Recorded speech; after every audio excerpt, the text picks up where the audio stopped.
You want to humiliate him?" Lily Harper's voice cut through the silk and candlelight of Thorne Manor like a blade. "Then you chose wrong. You brought the one person in this room who can destroy you." She dropped the $5 onto Elaine Thorne's white tablecloth, every coin flat and final, and she did not look away. Not from Thorne. Not from the senator. Not from a single person in that glittering room who had come here expecting to watch a poor girl stumble. They had built a trap and put her inside it. They had forgotten to check whether she had a key. If this story already has you gripped, subscribe to our channel, follow along to the very end, and drop a comment telling us what city you're watching from. I want to see how far this story travels. Cole Bennett did not want to go. He stood at the window of his ranch house that Tuesday morning and read Marcus Thorne's invitation for the third time, turning it over in his hands like a man trying to find the poison in something that looked like candy. The paper was heavy cream-colored, engraved with the kind of careful lettering that money paid other people to produce. Mr. Cole Bennett is cordially invited to attend the spring banquet at Thorne Manor Saturday evening 7 o'clock. Beneath that, in smaller type business of mutual interest, will be discussed. He set it on the table. His ranch foreman, a weathered man named Dutch Calloway, watched him from the doorway. "You going?" "Haven't decided." "That's a yes, then." Dutch pulled off his hat and worked the brim in his hands. "Cole, that man has been trying to take your water rights for 2 years. Every lawyer, every county clerk, every underhanded filing you've had to fight, that came from Thorne, and now he's inviting you to dinner." "I know what it is. Then why are you even reading it a third time?" Cole folded the invitation and slid it into his shirt pocket. "Because I want to know exactly what kind of trap it is before I walk into it." Dutch didn't argue. He'd worked for Cole long enough to know that when Cole Bennett made up his mind about something, the argument was already finished. The man had built his ranch from $40 and a borrowed mule. He didn't scare easy. But Dutch also knew that Thorne Manor wasn't a place where a man's fists or his work ethic counted for much. It was a place where the rules were written by the people who owned the pens. "Take someone with you," Dutch said finally. "I'll go alone." "That's a terrible idea." "Probably." Cole reached for his coat. "But if I show up with backup, he'll think I'm afraid. And if he thinks I'm afraid, he'll move faster." Dutch watched him go and said nothing else. There was nothing left to say. Across town, in a different world entirely, Lily Harper was on her knees. Not in prayer. In practicality. She was wedged between 2 grain sacks at the back of Culver's Dry Goods, trying to pry a broken floorboard back into place before her employer noticed the gap was getting worse. The board was rotted at the edge, soft as wet bread, and every time she hammered it down, it just shifted an inch to the left and grinned up at her like a mean joke. "Harper," Mr. Culver's voice came from the front. "You finished back there?" "Almost, sir." "Almost doesn't stack grain." She hit the board one more time, hard enough that her wrist ached, and it finally settled flat. She wiped her palms on her work apron and stood up straight. 23 years old, and she'd been doing work like this since she was 16, lifting, stacking, hauling, fixing things that nobody else wanted to touch. Her hands showed it. Her shoulders showed it. But her eyes showed something else entirely. Something that most people in Red Hollow had never thought to look for, because they'd already decided what she was the moment they saw where she lived, and what she wore and whose daughter she was, or had been, because James Harper, her father, had been dead for 2 years, and the way he died broke, foreclosed, buried without a stone marker, was a story that this town had already told itself so many times it had become comfortable with it. A man who couldn't manage money. A man who trusted wrong. A man who lost everything he built to bad luck and worse decisions. That was the version Red Hollow believed. Lily knew the real one. But knowing the real one and being able to prove it were 2 very different things, and she had learned slowly and bitterly that nobody in this town was interested in the proof when the comfortable story was already sitting there, all settled and done. She came out front. Culver was behind the counter, logging something in his ledger, with the focused intensity of a man who considered every penny a personal relationship. He didn't look up. "Sweep the front step before you go," he said. "Yes, sir." She swept the front step. She did it carefully, thoroughly, without rushing, because rushing was the kind of thing that gave men like Culver an excuse to dock pay. When she was done, she set the broom against the wall and waited. He counted out her wages without looking at her. $3.40 for the week. She took it. She said thank you. She walked out. The afternoon air hit her like a slap after the dusty closeness of the store, and she stood on the wooden sidewalk for a moment, breathing, letting the noise of Red Hollow settle around her, the clatter of a wagon, the argument two men were having outside the barber shop, a child running past with something clutched in both fists. Normal life. The kind of life that kept moving whether you were part of it or not. She had 40 feet to walk to the boarding house where she rented the attic room. She made herself walk slowly, because slow meant she wasn't desperate, and desperate was something she refused to look. The knock at her door came the next morning before she'd eaten breakfast. She wasn't expecting anyone. Nobody knocked on Lily Harper's door. Nobody had reason to. She opened it with the cautious pull of someone who'd learned that unexpected things were rarely good, and found herself looking at a woman she recognized, but had never spoken to one of the housemaids from Thorn Manor, a thin, nervous woman named Agnes, holding a wrapped bundle and looking everywhere except directly at Lily. "Mrs. Thorn sent me," Agnes said. Lily said nothing. She waited. "She has a proposition for you." Agnes held out the bundle. "There's a dress inside. Nice one. And there's an envelope with money." Lily still didn't take it. "What kind of proposition?" Agnes shifted her weight from one foot to the other. "The Thorns are hosting the spring banquet Saturday evening. Mrs. Thorn needs a young woman to attend as a guest, on behalf of the household. I'm not a guest of the Thorn household." "No, ma'am." Agnes's voice dropped. "You'd be attending alongside a gentleman, Mr. Cole Bennett. You'd just sit near him, be seen near him, that's all." Lily looked at the bundle. She looked at Agnes, and something in her chest went very still and very cold, the way things do when you recognize a shape you've seen before, just wearing different clothes. "Why me?" she said. Agnes didn't answer that, which was its own answer. Lily reached out and took the bundle. She unwrapped the corner of it, just enough to see the dress blue cotton clean pressed better than anything she owned. She set it aside and opened the envelope. $5, more than she made in 10 days. "Who else knows about this?" she said. "Just Mrs. Thorn. And now you."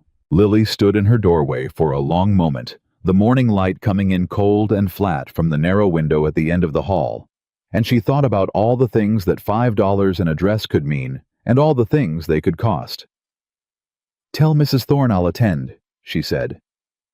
Agnes nodded, relieved, and was already turning to go when Lily added quietly, "And tell her I said thank you for the opportunity." Agnes paused. Something about the way Lily said it made her hesitate just for half a second before she walked away. Cole arrived at Thorn Manor early on purpose. Not early enough to seem eager. Early enough to watch. He stood at the edge of the entry hall before the real crowd arrived and mapped the room the way you'd map unfamiliar terrain exits, sightlines, who was standing near. Which conversations were happening in low voices, and which ones were happening loud enough to perform. Marcus Thorn found him before he'd been there 10 minutes. "Bennett."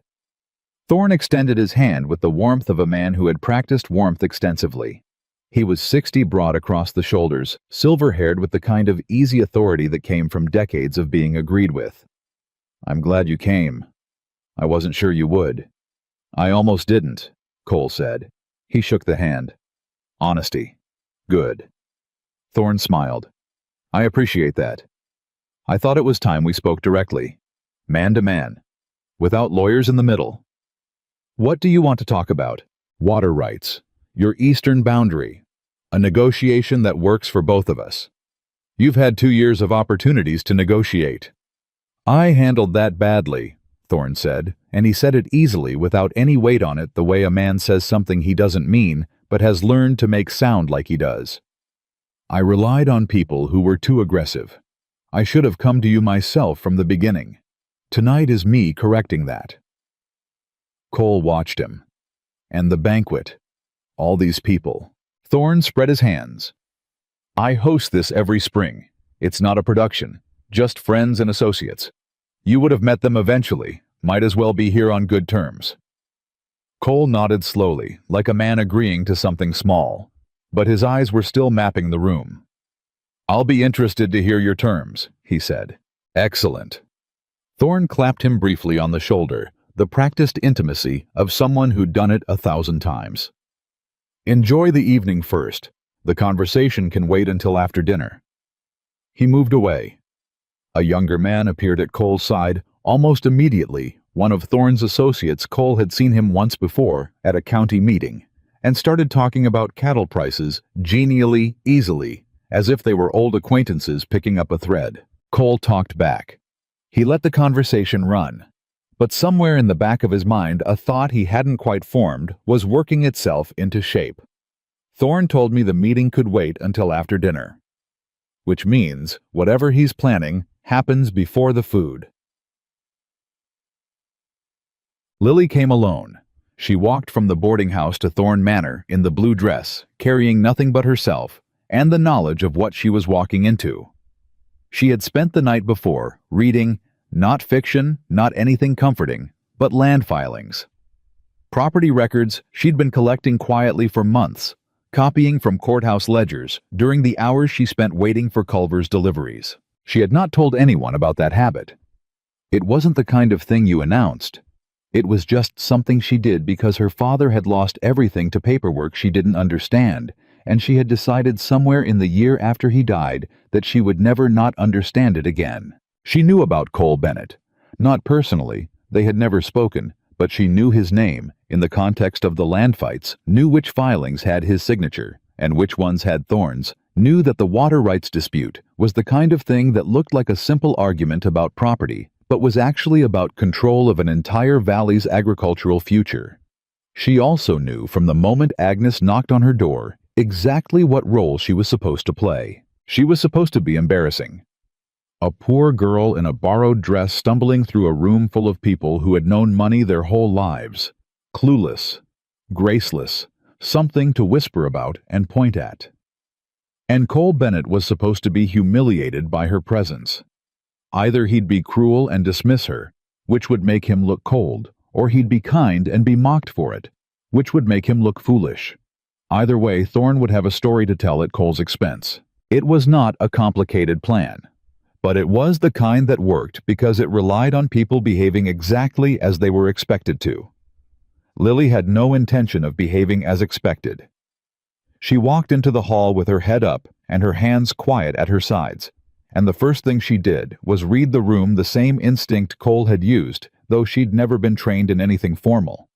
Just a lifetime of needing to know who in a room was dangerous and who was merely indifferent. She spotted Cole before she spotted Thorne, because Cole was the one who looked slightly out of place. Not poorly dressed, not awkward, just watchful in a way that didn't quite match the polished ease around him. He was standing near the east wall with a glass in his hand, listening to someone talk, but his attention was somewhere else. She moved to the far end of the room and waited. That was the instruction she'd been given.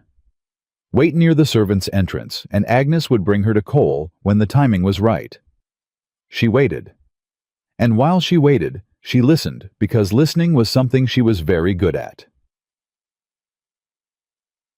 It was Senator Gerald Payne who said it first loudly enough that it was clearly meant to carry.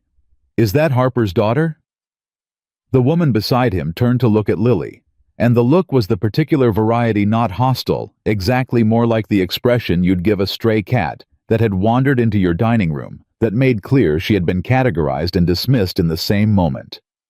"I believe so," the woman said. "Poor thing. What on earth is she doing here? Elaine must have invited her. You know how she is about her charity projects." They moved on. Lily stood still and kept her face pleasant and empty, which she had learned was the most powerful expression available to a woman in a room where everyone had already decided she was irrelevant. But her heart was hammering, not from fear, from anger, controlled, cold, useful anger, the kind that didn't shake her hands but sharpened her thinking, the kind that she had been building and managing for 2 years Ever since she stood in a courthouse and watched a judge rule against her father's estate without once looking up from his papers. She breathed through it.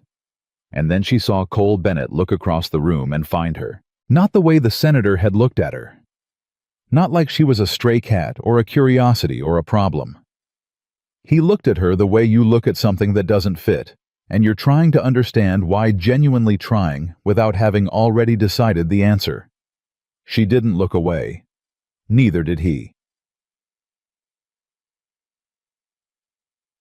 Agnes appeared at her elbow a moment later, flustered, lower lip pressed thin. "It's time," she whispered. "Mr. Thorne wants you at the table." Lily followed her.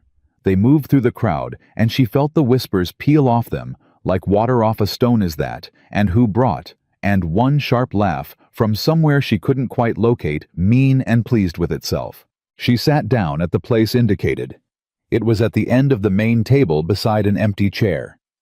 She understood without being told that the empty chair was Cole's. She folded her hands in her lap. She waited.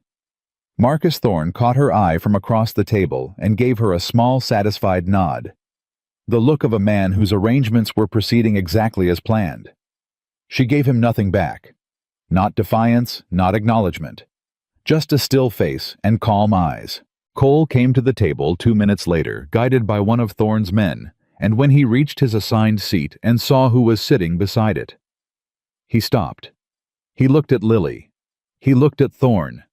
And something moved behind his eyes. Quick quiet. The kind of recalculation that happens in seconds when a man who is good at reading situations reads one correctly. He didn't say anything. He pulled out the chair beside Lily and sat down. "Evening," he said to her. "Evening," she said.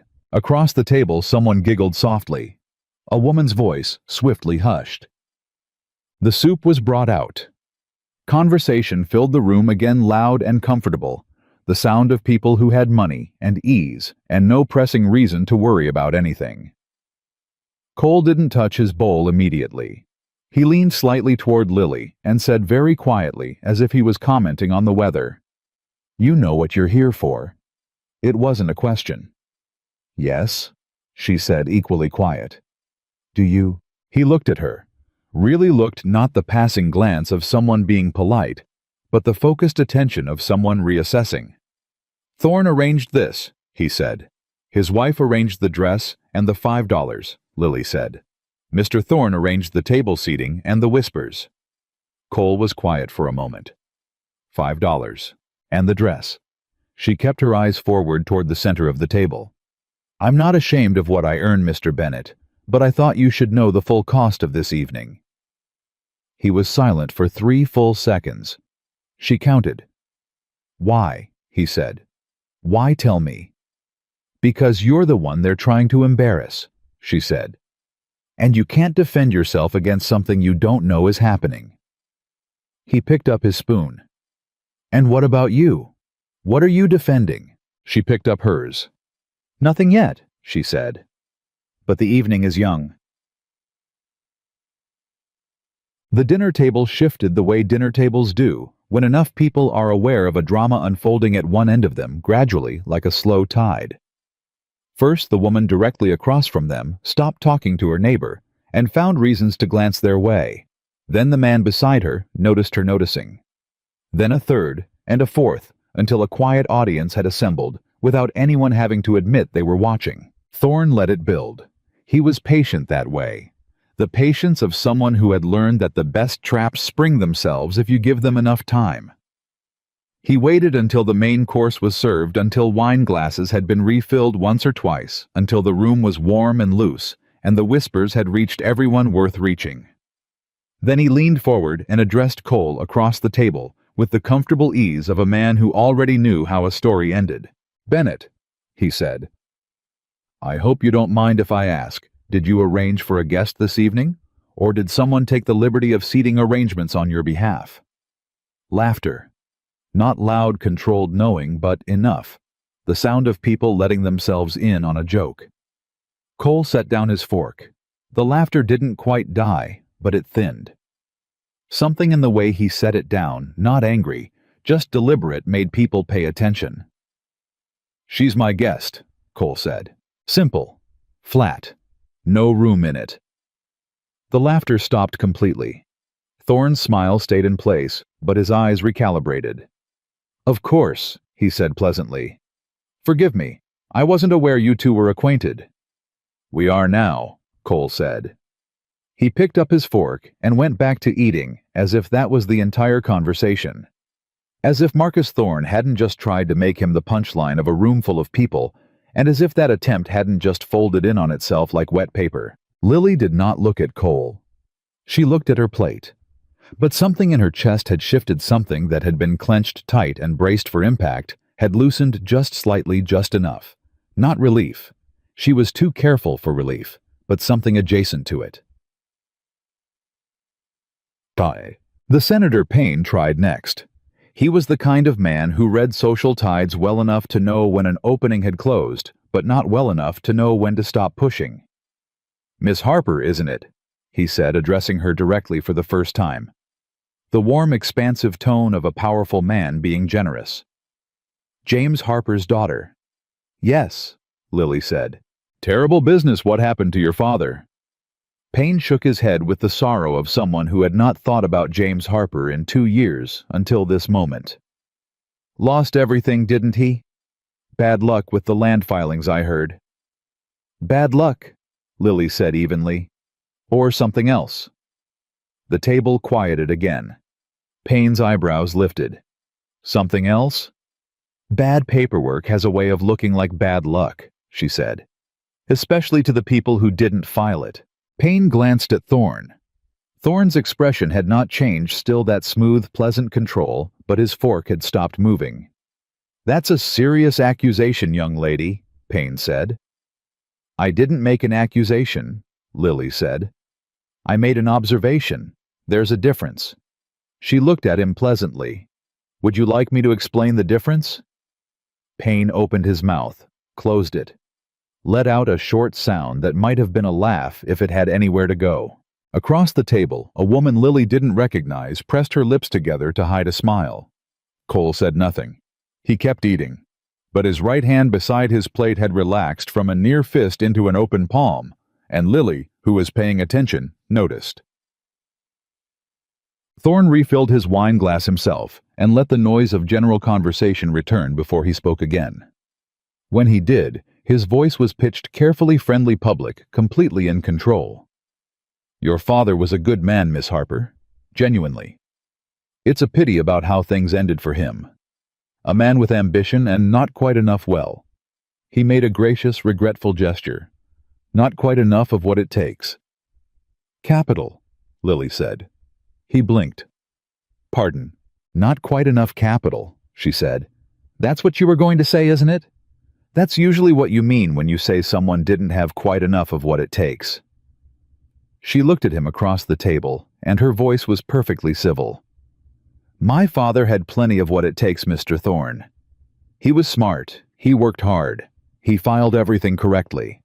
What he didn't have was a lawyer who could catch a fraudulent counterfiling before the 30-day window closed.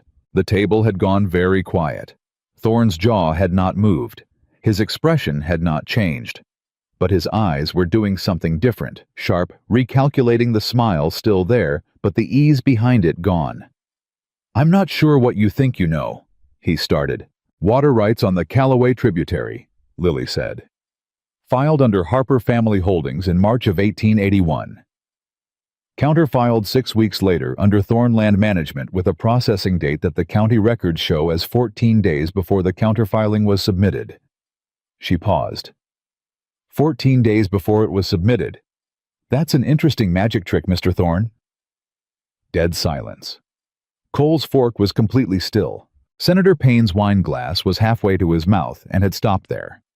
Thorne set his knife down, carefully, the way a man moves when he is deciding very quickly what the next 30 seconds need to look like. Young woman, he said, and his voice had lost its warmth, entirely dropped to something colder and harder underneath. I would be very careful about repeating something like that in company. I've been careful for 2 years, Lily said. It's become quite comfortable. She looked at him without flinching, without heat, just steadily. The way you look at something you've been studying for a long time and finally have in clear view. I have copies of the original filings, Mr. Thorne. The timestamps are very informative. The woman across the table who had hidden her smile was no longer hiding it. Marcus Thorne pushed back his chair just slightly and looked down the table with the particular expression of a man reminding everyone in the room who exactly held power here. Perhaps, he said carefully, we should continue this conversation privately. I'm comfortable here, Lily said, and the room, the glittering whispered laugh-ready room that had assembled to watch a poor girl stumble, held its breath and waited to see what happened next. The silence that followed Lily's words was the kind that had weight to it, the kind you could feel pressing against your chest if you were sitting in that room, which most of those people wished suddenly that they were not. Marcus Thorne did not raise his voice. Men like Thorne never raised their voices in public. That was one of the first things power taught you, that volume was for people who had nothing else. He simply looked at Lily Harper with the measured patience of a man who had dismantled larger obstacles than a 23-year-old girl in a borrowed dress, and he smiled. Miss Harper, he said, I think you've had a long evening, and perhaps the excitement of the occasion has led you to say things that in the morning you might wish you'd kept to yourself. It was masterfully done. In 4 sentences, he had managed to suggest she was tired, overwhelmed socially out of her depth, and reckless, all without saying any of it directly. Half the table relaxed. That was the genius of it. He hadn't attacked her. He'd just gently reminded everyone in the room that she was the kind of person whose words didn't need to be taken seriously. Lily let the sentence finish. Let the breath of relief move around the table. Let people start to settle. Then she said, the filing number is 1881-447-W. The original submission date is March 14th. The county stamp on the counterfiling reads February 28th. That is 14 days before my father's original filing existed. She paused. I don't need the morning to think about that, Mr. Thorne. I've had 2 years. The relief evaporated. Just like that. Like someone had opened a window in a warm room. Senator Payne put his wine glass down. Not gently, it made a small, hard sound against the tablecloth. Cole had gone absolutely still beside her. Not the stillness of shock, the stillness of a man who was listening with everything he had. Thorne's smile held, but it had become a different kind of smile, thinner, more deliberate, the kind that was holding something back instead of letting something out. That's a very specific claim, he said. Yes, Lily said. It is. And do you have documentation to support it, or is this something you've reconstructed from memory? I have copies. Here, not here. She looked at him steadily. But they exist, and they've been read by more than one pair of eyes. That last sentence was a lie. She was the only one who had read them. But it was a necessary lie, and she said it with complete calm, because the thing about a bluff was that it only failed if the other person was certain it was one. Thorne was not certain. She could see it in the way his jaw tightened just slightly before he recovered. Then I look forward to reviewing them, he said pleasantly, through proper legal channels, as these things should be handled. Of course, Lily said, proper legal channels, like the ones my father used in 1881. One of the men halfway down the table let out a short breath, not quite a laugh, but close. He covered it with his napkin. His wife looked at him sideways. Thorne heard it. His eyes moved to the source and back. And in that single movement, something shifted in the room.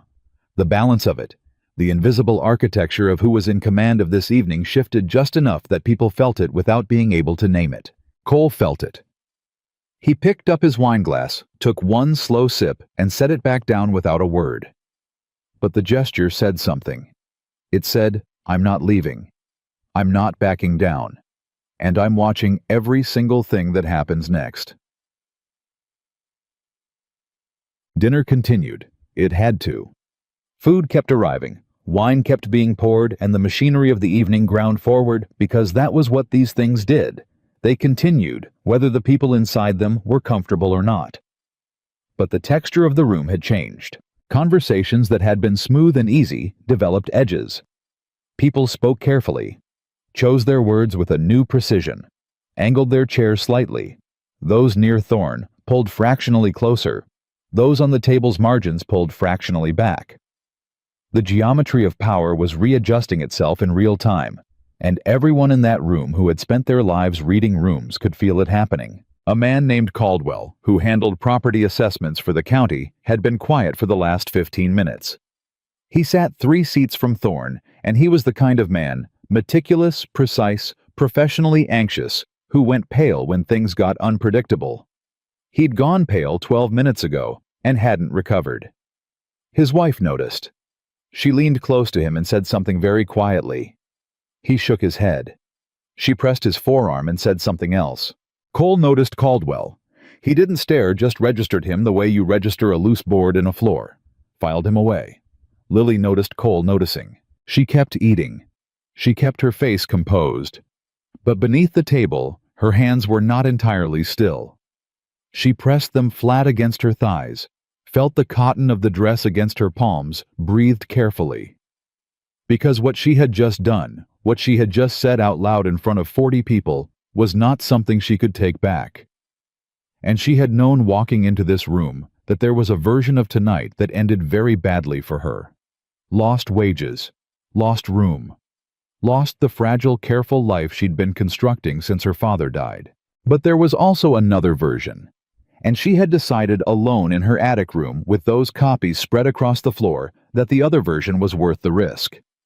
She just had to stay calm long enough to find out which version this was. It was Thorne's wife, Elaine, who moved first. Elaine Thorne was not a stupid woman.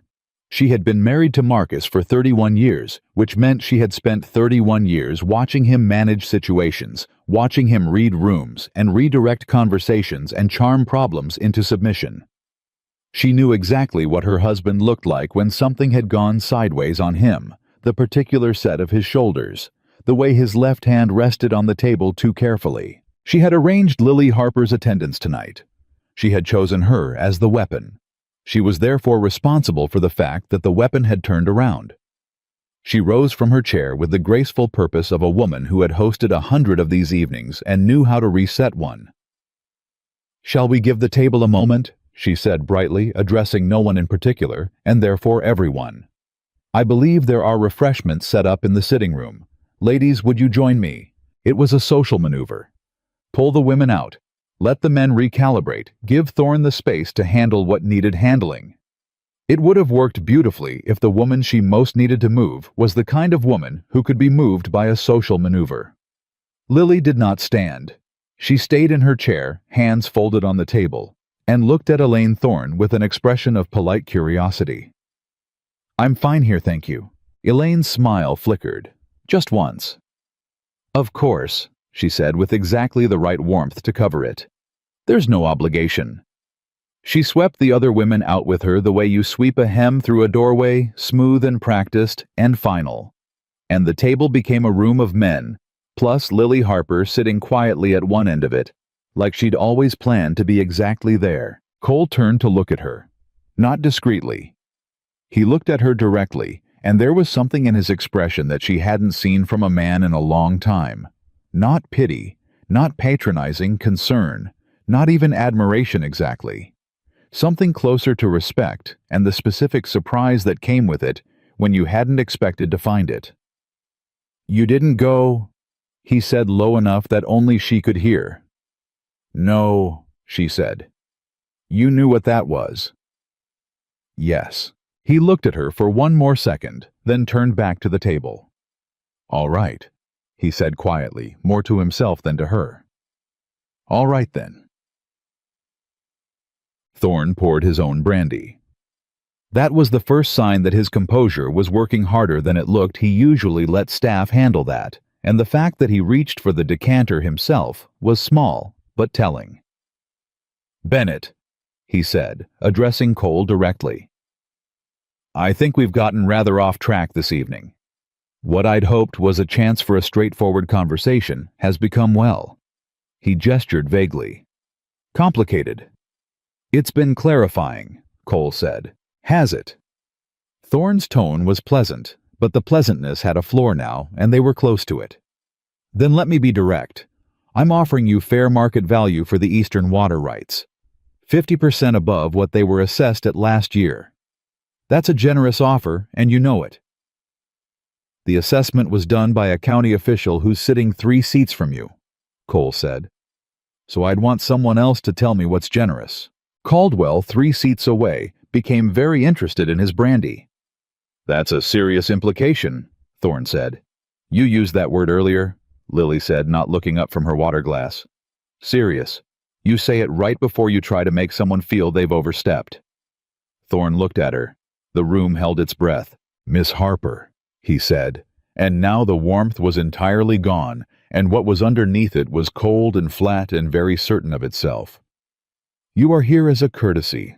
I would ask you to remember that.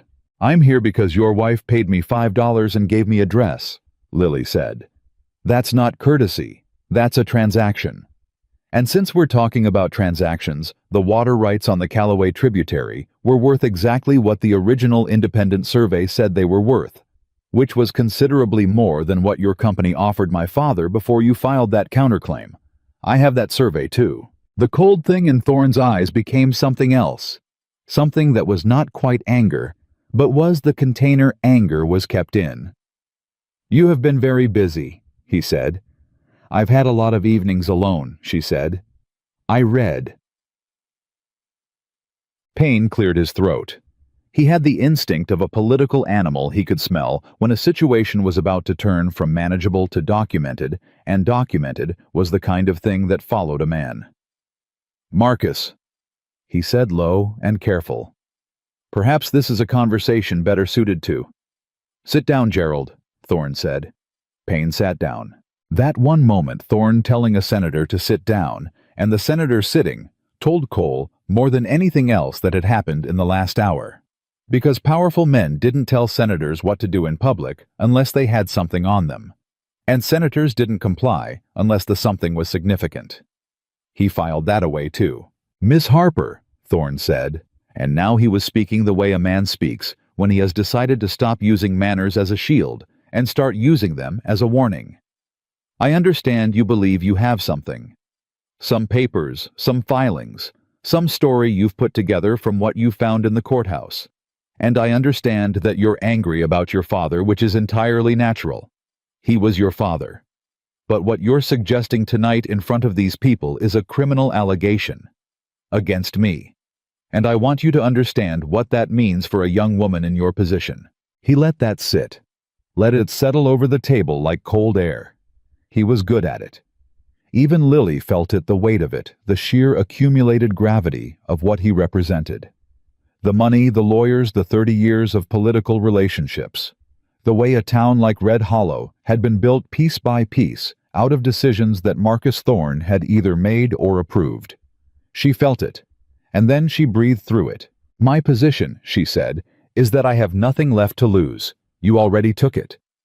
She looked at him across the table, and her voice was completely even.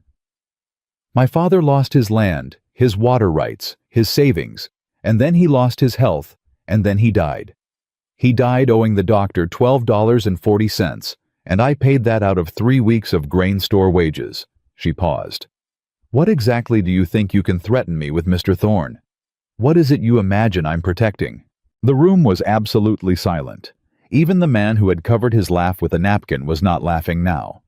Cole had stopped pretending to be uninvolved. He turned in his chair slightly toward Lily, and his shoulder was close enough to hers that it was almost touching. Not quite, but almost. A physical statement. Not aggressive, not performative. Just present. Thorne saw it. His eyes moved from Lily to Cole and back, and something shifted in his calculation. Because Cole Bennett with water rights was a problem. Cole Bennett aligned with someone who had documentation was a different category of problem entirely. This evening, Thorne said slowly, has gotten rather away from us. That happens, Cole said, when the plan goes wrong. Yeah, it was the calmness that did it. Not aggression, not accusation, just Cole sitting there being entirely calm and entirely unmoved, the way a fence post is unmoved by weather. It was the calmness that finally cracked something loose in Reginald Marsh, who sat at the far end of the table and had not said a single word since Lily started talking about the filing dates. Marsh was 64 years old. He had been a land broker in Wyoming Territory for 30 of those years. He had done business with Marcus Thorne for 22 of them, and he had always known on some level that he'd kept carefully below the surface of his daily thinking certain things about how that business worked. He pushed his chair back from the table. It scraped. The sound was loud in the silence, and everyone looked at him. Reg Thorne said, a note of warning threaded through his first name. Marsh looked at Lily. "How old were you when your father lost the land?" Lily blinked. The question came from a direction she hadn't been watching. 21, she said. "And you've been pulling records since then?" Yes. Marsh was quiet for a moment. He had the look of a man doing something that his body was resisting, jaw-tight, shoulders forward, the physical sensation of pushing against your own long habit of staying quiet. "The Hendricks property," he said. "On the North Fork, 1879. Thorne went very still. "There was a survey discrepancy there too," Marsh said. "I signed off on it. I was told the original survey had been miscalculated. I was told." He stopped, started again. "I didn't check. Reginald." Thorne's voice was blade flat now. "This is not the... I was told a lot of things over 22 years, Marsh said, still looking at Lily, not at Thorne. "You're the first person I've seen who sat down and checked." The silence that followed was different from all the previous silences. Those had been tense, charged, full of people deciding which way to lean. This one was the silence of something breaking open, not loudly, not dramatically, but the way a seam gives when the pressure behind it finally exceeds what the stitching can hold. Cole looked at Marsh. "How many properties?" Marsh shook his head slowly. Not the headshake of a man who didn't know. The headshake of a man who knew and was still deciding how much of it to say out loud.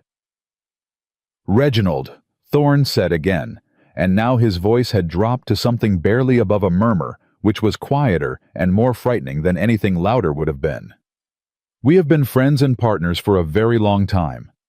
I am asking you as your friend to let this evening end." Marsh looked at him for a long moment. "I know you are," he said, and he sat back down. The moment closed. The seam that had started to give went quiet again. But it had given, even a little. And Lily had seen it. Cole had seen it. And more importantly, everyone else at that table had seen it too. Thorne stood. He did it smoothly, with the controlled authority of a man who had decided the evening was over, because he had decided it, and therefore it was. "I think we've exhausted the productive portion of the evening," he said. "Gentlemen, I apologize for the unexpected turn. Bennett, I hope we can arrange a more private conversation in the coming days. My offer stands." He looked at Lily one final time, and what was in his face now was not warmth, was not pretend regret, was nothing performed at all. It was just a plain, direct warning, the kind that didn't need words, because the power behind it was self-evident. Then he walked to the door, and his people followed, and the evening cracked apart the way these things do when the center of them decides to leave. People moved. Chairs scraped. Voices came back in low, careful clusters. The urgent kind, the kind where people were already deciding what they would say tomorrow about what they had witnessed tonight. Caldwell left quickly, almost before Thorne had finished standing, without looking at anyone.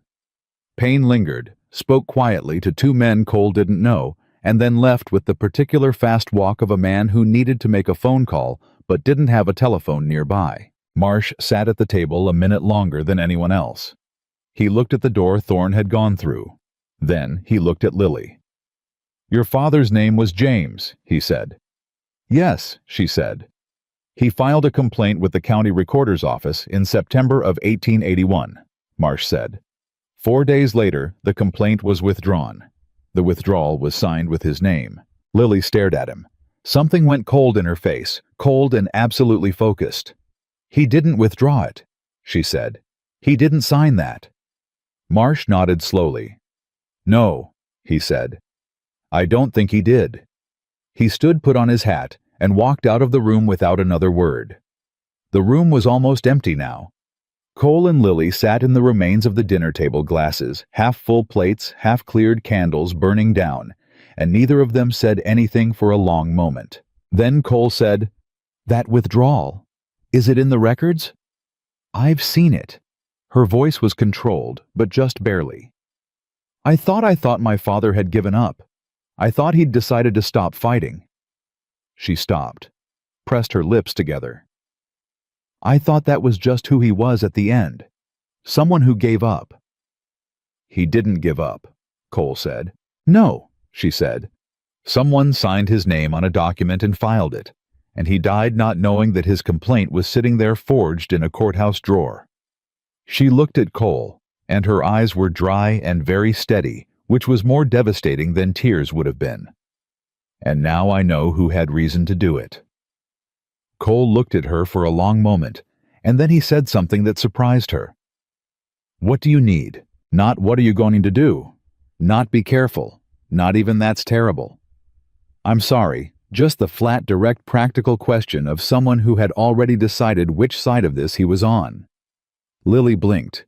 It took her a full second to process it. "I need a lawyer," she said. "A good one. Not from Red Hollow." "I know one in Cheyenne," Cole said. "Honest man. Worked land cases." He paused. "He'll want the originals, not just copies." "I have the originals," she said. He looked at her. "You said copies earlier." "I know what I said." A beat. "I said it in front of Marcus Thorne." Cole was quiet for 3 full seconds. Then a short, quiet sound came from somewhere in his chest. Not quite a laugh, but the closest thing to one this evening had produced. "You walked in here knowing all of this," he said. "Knowing what they'd arranged. Knowing you'd have to sit in that room and—" "I walked in here because I needed to see his face," she said simply. "When he realized, I knew.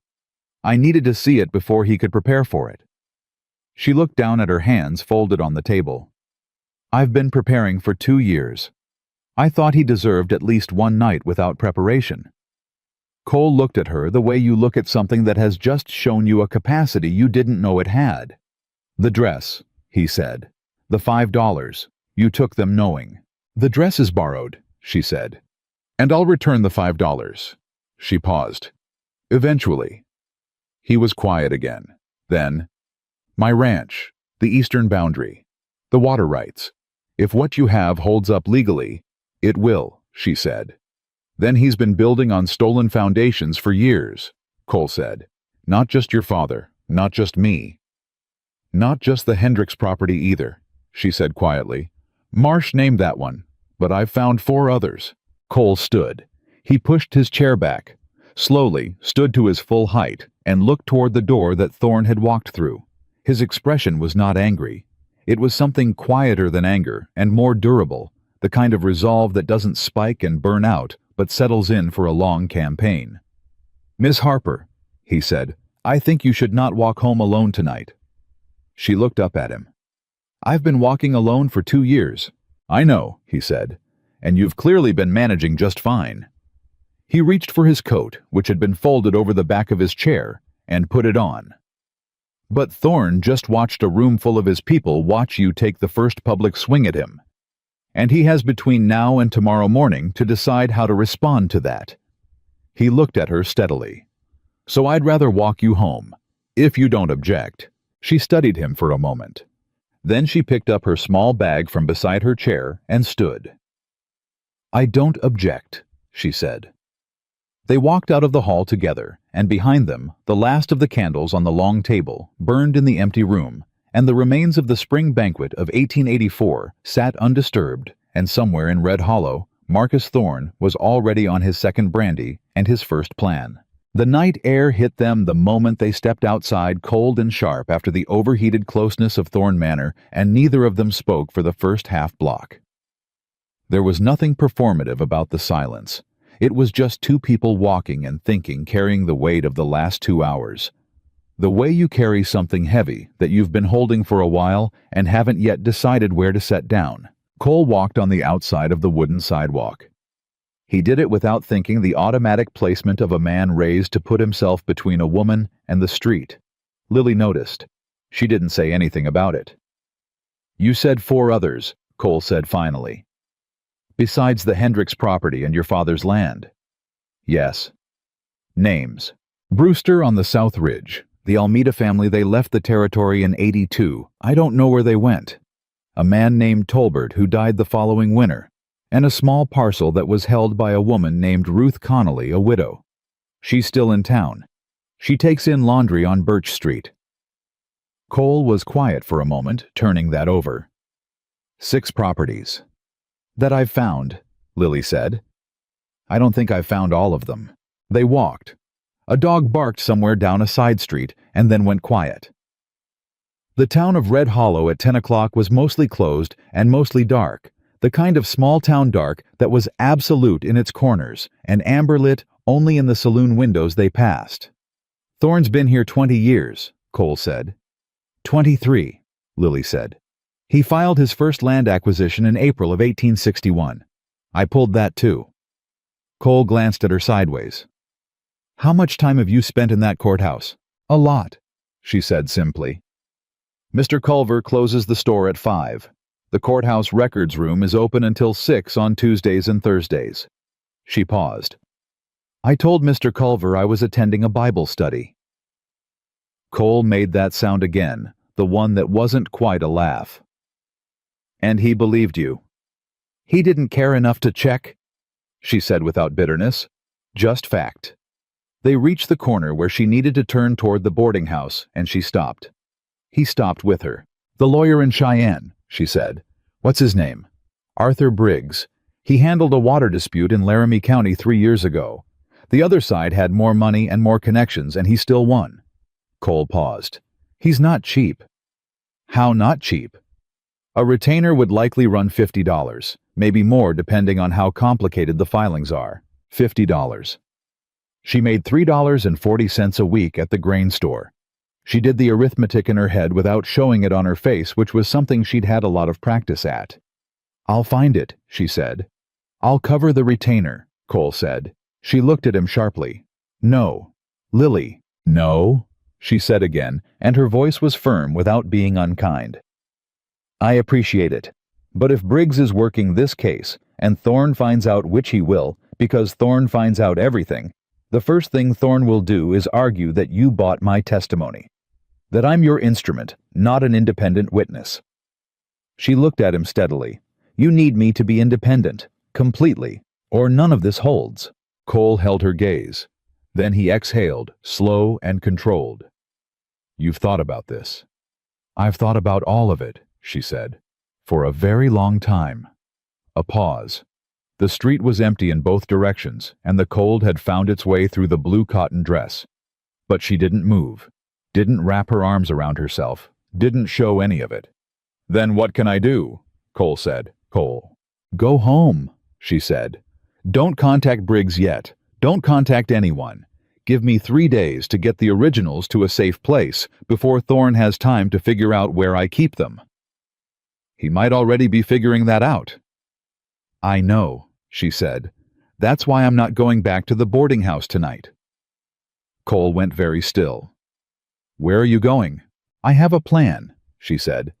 "That's all you need to know right now. The less you know about the specifics, the less Thorne can leverage out of you." He didn't like that. She could see it in the set of his jaw, the brief forward lean of a man who was accustomed to being in the middle of things and not on the edges of them. But she was learning a man who could override what he didn't like when the logic was sound. 3 days, he said. 3 days, she confirmed. "And if I don't hear from you, then something has gone wrong, and you should contact Briggs yourself with whatever you have." She held out her hand. He looked at it for a moment, then shook it the firm, square grip of someone being taken seriously, not handled. "Good night, Mr. Bennett." "Cole," he said. She looked at him. "Good night, Cole." She turned the corner and walked away, and he stood on that sidewalk and watched until the dark took her. And then he stood there a moment longer anyway, because the evening had handed him something he hadn't come looking for, and he needed a second to understand what it weighed. She did not go back to the boarding house. She went to the church. Not for prayer, though she didn't rule it out entirely, but because Reverend Miles, who was 71 and half-deaf, and could not have been bribed or threatened by Marcus Thorne if Thorne had tried for a decade, kept the side vestry unlocked for exactly the kind of person who needed somewhere to be that wasn't where they were supposed to be. Lily had figured this out 6 months earlier and had never used it until tonight. She sat on a wooden bench in the dark and took the papers out. They had been folded flat inside the bodice of the borrowed dress against her skin, warm and slightly damp at the edges from the heat of the banquet hall, but intact. She unfolded them carefully and went through them one more time in the dark from memory, because she had read them so many times she could have recited them without looking. The original filing. Her father's signature shaky because he had bad arthritis by 1881, but absolutely his. The counterfiling with its impossible date. The independent survey that had been requested and then, according to the record, never officially submitted, except it had been, and she had found the submission confirmation in a separate drawer where it had been misfiled, and she wasn't sure whether that misfiling was accidental or deliberate, but she had her suspicion. And the withdrawal. Her father's name signed in handwriting that was close, but not quite right. Close enough to fool a tired clerk. Not close enough to fool a daughter who had been reading her father's handwriting her whole life. She sat with that document for a long time. Long enough that the cold really got into her bones, and her hands stiffened and she had to blow on them to keep them flexible. She had thought, when she first found the withdrawal, that she had been wrong about her father. That the man who had raised her, who had read land law books by lamplight, and argued every point in those filings with the precise passion of someone who believed in the system, that man had simply crumbled in the end. Had given up. Had signed his name to something that undid everything he'd worked for, and then never told her about it. She had carried that for over a year. The grief of it, and the confusion of it, and the quiet, shameful suspicion that perhaps she had never really known him as well as she thought. That the father she remembered and the man who had ultimately capitulated were the same man, and she had just loved the first version too much to see the second one clearly. And then she had looked more closely at the signature, and she had known. The way you know a forgery in a loved one's handwriting, not from any expertise, not from any training, but from years and years of watching the same hand move across the same paper, and knowing in your body the exact weight and habit and rhythm of it. Her father had pressed hard on his downstrokes and light on his curves. This signature was the opposite. Someone had practiced. Someone had gotten close, but not close enough. She folded the papers back, tucked them into the inside pocket of the small bag she'd carried into the banquet, the one thing the Thornes hadn't provided, the one thing that was entirely hers. Then she sat in the dark and let herself feel it. Not the anger which she had used as fuel all evening and needed to carefully ration. Not the fear which was present and real, and which she had no intention of pretending otherwise. But the grief which was the oldest and most honest thing, and which she had been keeping at arm's length through sheer force of logistics and research, and the consuming project of being busy enough not to feel it. Her father had not given up. He had been erased, and there was a certain terrible clarifying relief in that, in knowing that the man she remembered had been exactly who she thought. That she hadn't been wrong about him. That he had fought until someone had fought for him with a forged pen, and that the loss of everything was not a failure of his character, but a crime committed against it. She pressed both hands flat on her thighs and breathed.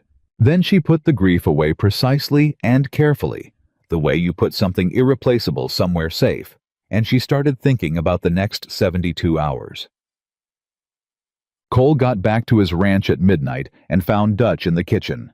Dutch had a coffee pot on the stove and the specific alert stillness of a man who had not been sleeping, which meant he'd been waiting.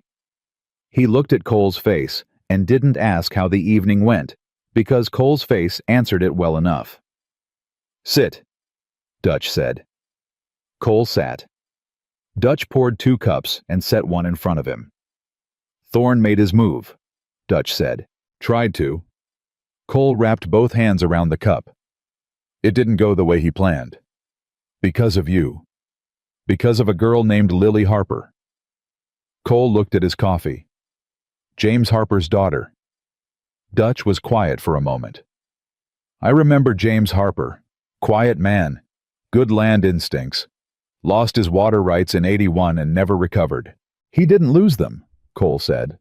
They were taken, counterfiled with a fraudulent date stamp, and the complaint he filed about it was withdrawn with a forged signature. He looked up. Lily has the original documents. She's been building a case for 2 years.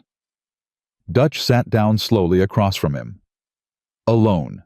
Completely alone. Cole said it with the same quiet weight it deserved. She walked into that banquet tonight knowing she was bait. Thorne's wife paid her $5 to sit next to me and be embarrassing.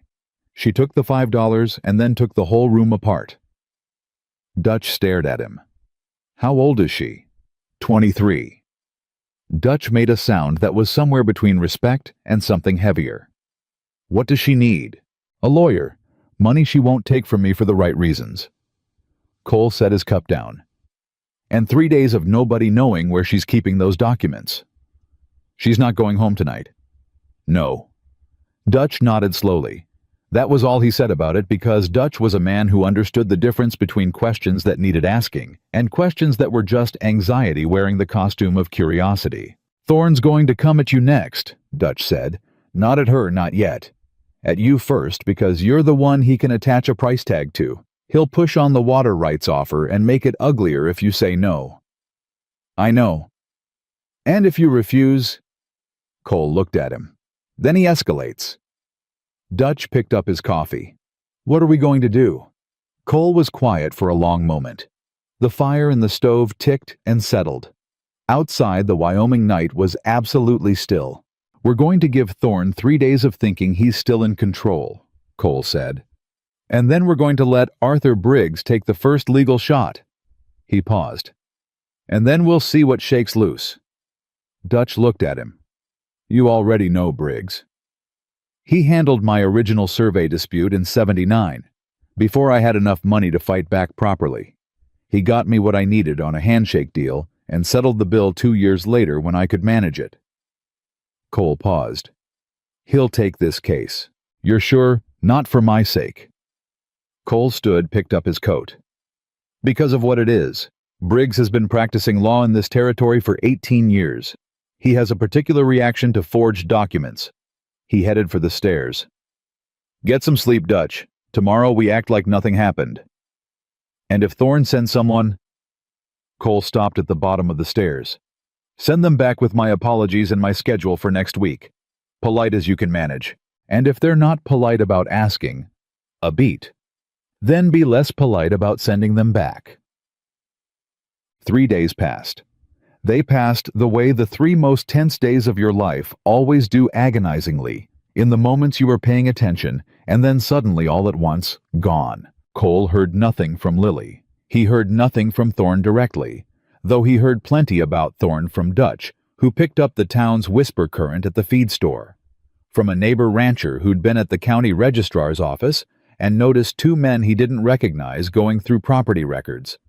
From the barman at the Red Hollow Saloon, who told Dutch, who told Cole, that Senator Payne had left town on the Wednesday stage and hadn't said when he'd be back. Payne leaving was interesting. Payne leaving without announcement was more than interesting. Cole filed it in the same part of his thinking where he'd already filed Caldwell's Paller Marsh's confession and the fact that Thorne had told a senator to sit down and the senator had sat. On the 3rd day, a Thursday, Cole was at the eastern fence line when he heard a horse. He turned, and it was Dutch riding faster than Dutch usually rode, which told him everything before Dutch said a word. Someone tried to get into her boarding house room last night, Dutch said, pulling up. Mrs. Plank, who runs the place, found the lock broken this morning. Lily Harper wasn't there. She hasn't been there, Cole said. Right, but whoever broke in didn't know that. Dutch caught his breath. Mrs. Plank is talking. Half the town already knows something happened. Cole pulled on his gloves. Where is she? That's the thing, Dutch said. She came to the ranch about an hour ago. She's in the kitchen. She wanted to wait for you. Cole was already moving toward his horse. Lily looked exactly the same as she had Saturday night, which was to say she looked like someone who had not slept much but had declined to advertise it. She was sitting at the kitchen table with a cup of tea she'd made herself, and she had a leather satchel on the table in front of her that she kept her hand on, not clutching, just in contact with the way you keep a hand near something you need to be able to reach quickly. She looked up when Cole came in. "They went to your room," he said. "I expected they might," she said. "That's why I wasn't in it." "Where have you been?" "Reverend Miles's vestry the first 2 nights. Ruth Connolly's house last night." She paused. She was glad for the company. Cole pulled out the chair across from her and sat. He looked at the satchel. "That's them. The originals, plus everything I've compiled." She looked at him steadily. "There's something new." Cole waited. "Marsh came to find me," she said.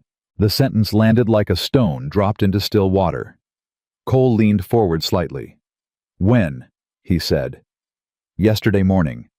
Ruth told him where to find me. She knows him from some county business years ago. He came alone." Lily's hand pressed flat on the satchel. "He gave me a ledger." Cole stared at her. "What kind of ledger?" "The kind that records payments," she said. "To county officials. Specific amounts, specific dates, specific names." She paused. "Caldwell's name is in it. The clerk who processed the counterfilings. 2 judges." She stopped again, and her voice stayed even, but something under it was shaking slightly, not from weakness, from the sheer force of what she was holding. "Gerald Payne's name is in it. Twice." Cole sat back slowly. "Marsh kept a ledger. He said he kept it for protection," Lily said. "He said he always knew somewhere that eventually Thorne would decide he was a liability. He wanted something to hold." She looked at Cole. "He decided Saturday night was the evening he stopped waiting to need it." The kitchen was very quiet. Somewhere outside, a horse shifted its weight and blew. "Payne left town Wednesday," Cole said. "I know," she said. "I think someone told him his name was going to come up. Which means Thorne knows about the ledger, possibly, or Payne is just protecting himself from proximity." She looked down at her hand on the satchel. "Either way, the ledger changes what we have. This isn't a property dispute anymore. It isn't even just fraud." She looked up. "This is a bribery case, a corruption case. Against Thorne, against Payne, against county officials who have been making decisions in this territory for 20 years. She held his gaze. "Cole, if this goes where I think it goes, Thorne won't just fight back through lawyers. He will do whatever he has to do." "I know," Cole said. "I need you to understand what I'm asking you to put yourself in the middle of." "I've been in the middle of it since he started coming after my water rights," Cole said. "I just didn't know how far the middle went." He reached across the table, not for her hand, just for the satchel, setting his hand beside hers on it, the gesture of someone saying, "This is real, and I know it." "I'm going to send a wire to Arthur Briggs today. I want him here by the end of the week." Lily nodded. Then she said quietly, "Marsh is scared." "He should be," Cole said. "He's still willing to testify," she said. "He told me he'd testify to everything in that ledger, every payment, every name, every time he signed something he knew wasn't right." She stopped. He said he was 64 years old, and he'd spent 22 years being the kind of man who looked away, and he'd like to die as something else." The words hung there. Cole said nothing for a moment because sometimes there was nothing to add to something that had that much weight to it. "Then we protect him," Cole said finally. "Same as we protect you. Same as we protect those documents." Lily pulled the satchel slightly closer. "Cole, I want to be clear about something." "Go ahead." "I started this for my father," she said, "because I needed to know the truth and because someone forged his name, and I couldn't let that stay buried." She looked at him directly without flinching. "But it's bigger than my father now. There are 5 other families who lost land. There are county officials who have been on Thorne's payroll. There are decisions that have shaped this entire valley for 20 years that were bought and paid for." She paused. "If we do this, if Briggs takes this to a territorial court, it will be in the papers. Thorne will come after everything you have. Your ranch, your water rights, your reputation. He will try to make you radioactive in this territory." Cole looked at her. "Are you trying to talk me out of it?" "I'm trying to make sure you're choosing it," she said. "Not just falling into it because Saturday happened and you're angry." He was quiet for a moment, long enough that she couldn't read what was behind it. Then he said, "My ranch foreman has been with me for 9 years. Before that he worked for a man named Samuel Pryor over in Carbon County. You know what happened to Pryor?" She shook her head. "Thorne's company filed a survey dispute against him in 1877, tied him up in legal proceedings for 3 years. By the end of it, Pryor didn't have enough left to keep his crew through winter. He sold at 10 cents on the dollar and left the territory." Cole kept his eyes on hers. "Dutch never said it was Thorne specifically. He didn't have proof. But he moved to my ranch because he needed work, and because he said something to me the first week he was there that I never forgot." He paused. "He said the only thing that makes a man like that unstoppable is that everybody who could stop him decides stopping him isn't worth the cost." Cole held her gaze. "I've been thinking about that for 9 years. I think it's time to find out what the cost actually is." Lily looked at him for a long moment. Something in her face shifted. Not broke open, not softened dramatically. Just shifted the way something shifts when a weight you've been carrying without knowing, it gets taken off by 1 fraction. "All right," she said. "All right," he said. She opened the satchel. She started laying documents on the table one by one, and Cole pulled his chair around to her side so they could look at them together. And they sat there going through 2 years of her work in the gray morning light. And outside Red Hollow went about its business, and somewhere across town, Marcus Thorne was already on his 3rd conversation of the morning, pulling levers that he still believed were attached to things. He hadn't yet understood that on Saturday night something had broken loose in the machinery of his world. He hadn't understood it yet, but he would. The wire to Briggs went out Thursday afternoon. Cole sent it from the telegraph office himself in plain language, which was itself a message, not coded, not routed through anyone else, just his name and Briggs's name, and 4 words. "I need you immediately." Briggs wired back inside of 2 hours. 3 words, on the morning stage. Dutch, who was waiting at the telegraph office with Cole, read the response over his shoulder and let out a slow breath. "Fast," he said. "Briggs has been waiting for something like this," Cole said. "He just didn't know what it would look like when it arrived." They walked back to the ranch in the late afternoon light, and Cole was quiet most of the way, which Dutch respected because he understood that Cole was not a man who went quiet when he was afraid. He went quiet when he was working something out, organizing the territory of a thing in his mind, the way you organize land, where the boundaries were, where the high ground was, where the water ran. And Lily was at the ranch when they got back. She had asked without preamble if she could stay, and Cole had said yes, and Dutch had made up the spare room with the efficiency of a man who asked no unnecessary questions. She had eaten supper with them and said very little, and after supper she had gone back to the table and the documents and kept working because she was... Cole was understanding the kind of person who processed difficulty through action rather than through talk. He found her there at 10 o'clock when Dutch had gone to bed. "You should sleep," he said. "I will," she said, not looking up. "I want to organize this in the order Briggs will need it, so we don't waste his time when he gets here." Cole stood behind her for a moment, looking at the spread of papers, the filings, the survey records, the Marsh ledger, the withdrawal with its not-quite-right signature. 2 years of her alone in a courthouse records room, copying documents by hand because she couldn't afford a camera reproduction. 2 years of grain store wages and an attic room and a careful, persistent, utterly quiet campaign against something enormous. "You know," he said when Thorne arranged this on Saturday, "when he decided you were the right tool for the job." She looked up. "He made that decision because he looked at you and saw someone who had nothing," Cole said. "No connections, no money, no family. He saw the most harmless thing he could imagine." He paused. "He was so wrong about that it almost makes you feel sorry for him." Lily looked at him for a moment. Then she said quietly, "Almost." and she went back to work. Arthur Briggs arrived on the Friday morning stage, looking exactly the way Cole had described him. Compact, precise, with the kind of steady eyes that had seen enough courtrooms to stop being impressed by any of them. He was 51 gray at the temples, and he carried one bag and one leather briefcase, and the briefcase was the one he held onto when the stage hit rough ground. Cole met him at the station.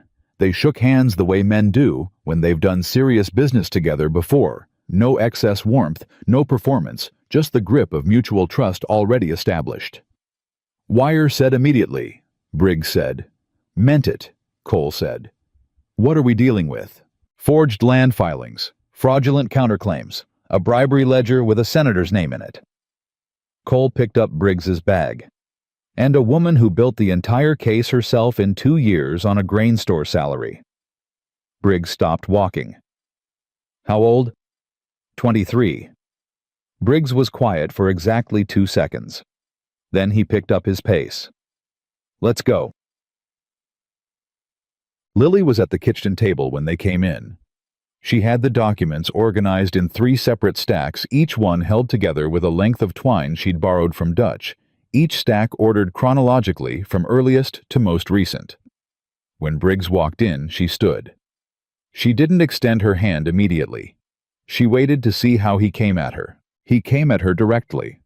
He looked at the documents before he looked at her face, which she took as a professional courtesy rather than a slight. Then he looked at her. "Miss Harper," he said. "Mr. Briggs. Cole tells me you've been working this alone." "Yes." "How did you know what to look for?" "My father talked about land law the way other men talk about weather," she said. "Constantly and with strong opinions. I grew up knowing how filings worked. After he lost everything, I wanted to understand why." She paused. The why took a while to find. Briggs pulled out the chair across from her and sat down without being invited, which was the right move, because it told her he was already treating this as a working conversation and not an evaluation. She sat back down. "Walk me through it," he said. "From the beginning. Don't leave anything out." She walked him through it. It took 40 minutes. Cole and Dutch stayed in the kitchen, but moved to the far end of it close enough if needed out of the way on purpose. Briggs asked questions, sharp, specific questions that went straight to the legal pressure points, and Lily answered every one of them without hesitation, without looking at her notes, because she didn't need to. It was all in her head, organized and precise, the product of 2 years of obsessive, careful attention. When she finished, Briggs sat back and looked at the 3 stacks of documents.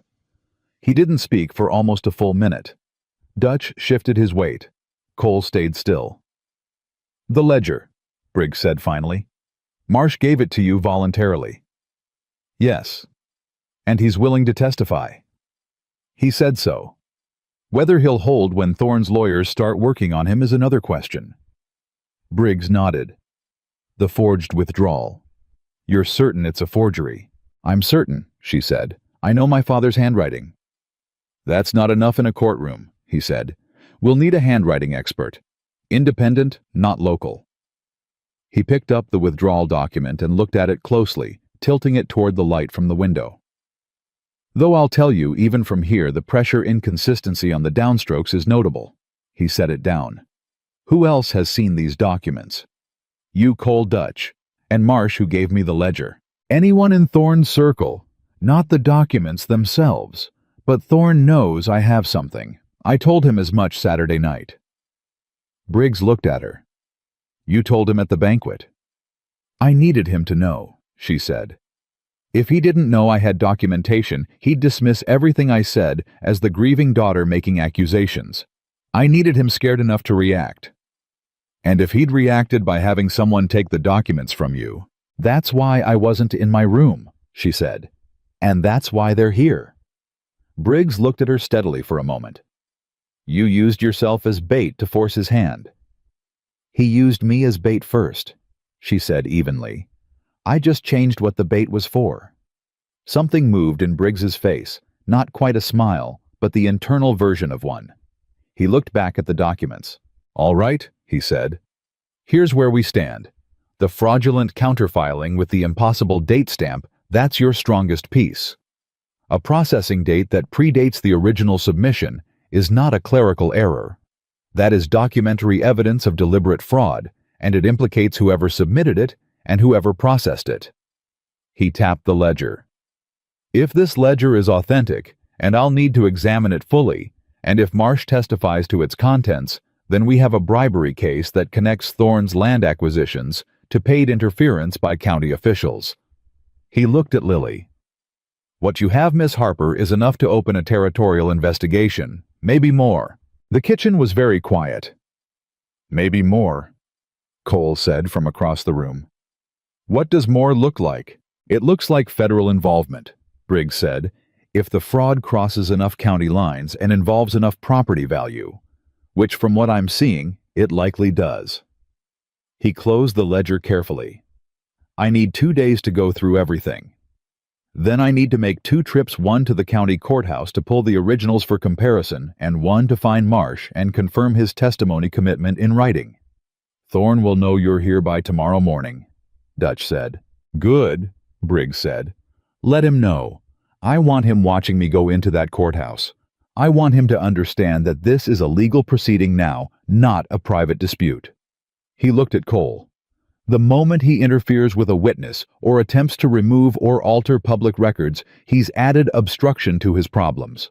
And Marcus Thorne is not a man who will be able to resist the instinct to interfere.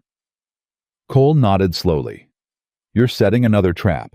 I'm letting him set it himself, Briggs said. There's a difference. He looked at Lily. You'll stay here? Yes, she said. Don't go into town alone. Don't speak to anyone about the specifics of what we have. If anyone approaches you, anyone, you tell me first. He paused. Is that agreeable? It is, she said. He stood, picked up his briefcase. Then let's get to work. Mog. The next 36 hours had the texture of waiting, that was also not waiting, the specific grinding tension of a situation that was moving invisibly underground while the surface stayed still. Cole did his ranch work. Dutch did his. Briggs sat at the kitchen table with the documents spread around him and worked with the methodical focus of a man who had one speed for legal preparation, and it was not a slow one. Lily helped him. She answered questions when he had them, located specific documents when he needed them, and filled the gaps between with her own reading. She'd borrowed 2 of Briggs's law books from his briefcase and was working through the territorial property statutes with the focused attention of someone studying for a test they absolutely could not fail. On the second evening, Briggs looked up from his work and watched her for a moment. You could study law, he said. She looked up. Women can't practice in this territory. Not yet, he said. The statute is specific, but not permanent. He paused. I have a colleague in Cheyenne, Margaret Voss. She's been arguing for admission to the territorial bar for 3 years. She'll get it eventually. She's considerably more stubborn than the Bar Association. He looked back at his papers. I'm mentioning it. Lily looked at him for a long moment. Then she went back to the statute book, but something in how she held it had shifted, something that was not yet hope exactly, but was the shape of it. Saturday morning. 8 days after the banquet, Briggs went to the courthouse. He went alone, which was deliberate.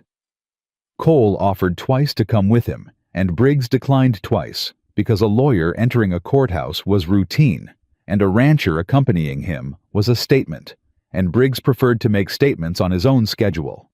He was inside for 3 hours. Cole did not pace.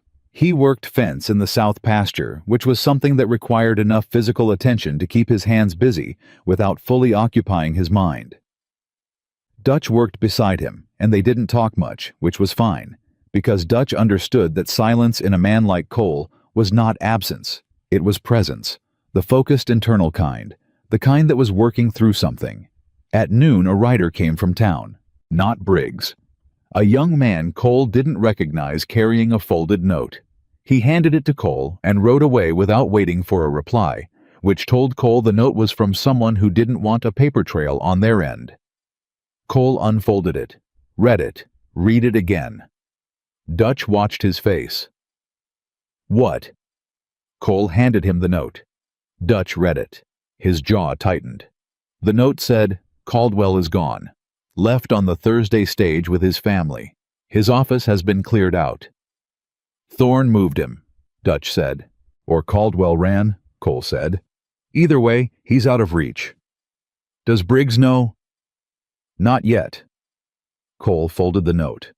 Caldwell was a witness to the processing of the counterfilings. He's the one who stamped them through. He looked at Dutch. Without his testimony, we lose a direct link between Thorne and the fraudulent processing. Dutch was quiet for a moment. How bad is that?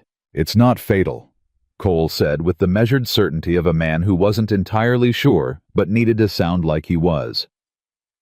The documents themselves still show the date discrepancy. You don't need the clerk to testify when the paperwork condemns itself.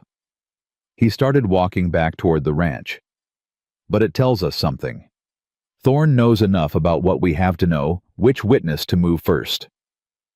Dutch fell into step beside him. Which means he has someone watching. He's always had someone watching, Cole said. The question is, who told him specifically about Caldwell? He stopped walking. Who knew Caldwell was a weak point? Dutch stopped too. They looked at each other. The question hung between them, and neither of them said the name they were both thinking, because saying it would make it real and real needed proof before it became accusation. I'll make some inquiries, Dutch said carefully. Quietly, Cole said. Always. Briggs came back from the courthouse at 2 o'clock with the expression of a man who had found both more and less than he expected. He sat down, poured his own coffee. He'd stopped waiting to be served after the first day and opened his notes. The original filings are there, he said, intact, which means either Thorne couldn't get to them or decided the risk of tampering with courthouse originals was too high. He looked at his notes. I found something else. Caldwell's gone, Cole said. Briggs looked up. I know.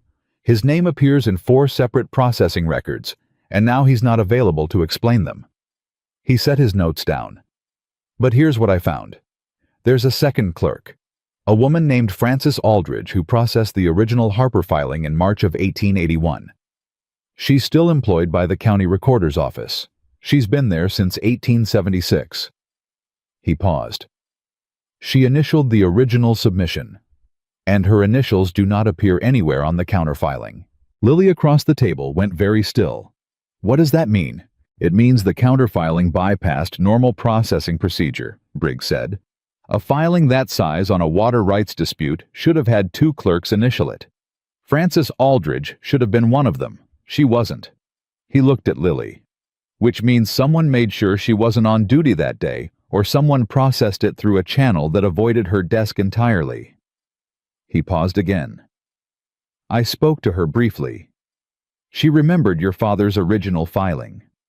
She said, and this is exact, she said, that was the filing where I had to go home early because my mother was ill. I was out for 3 days.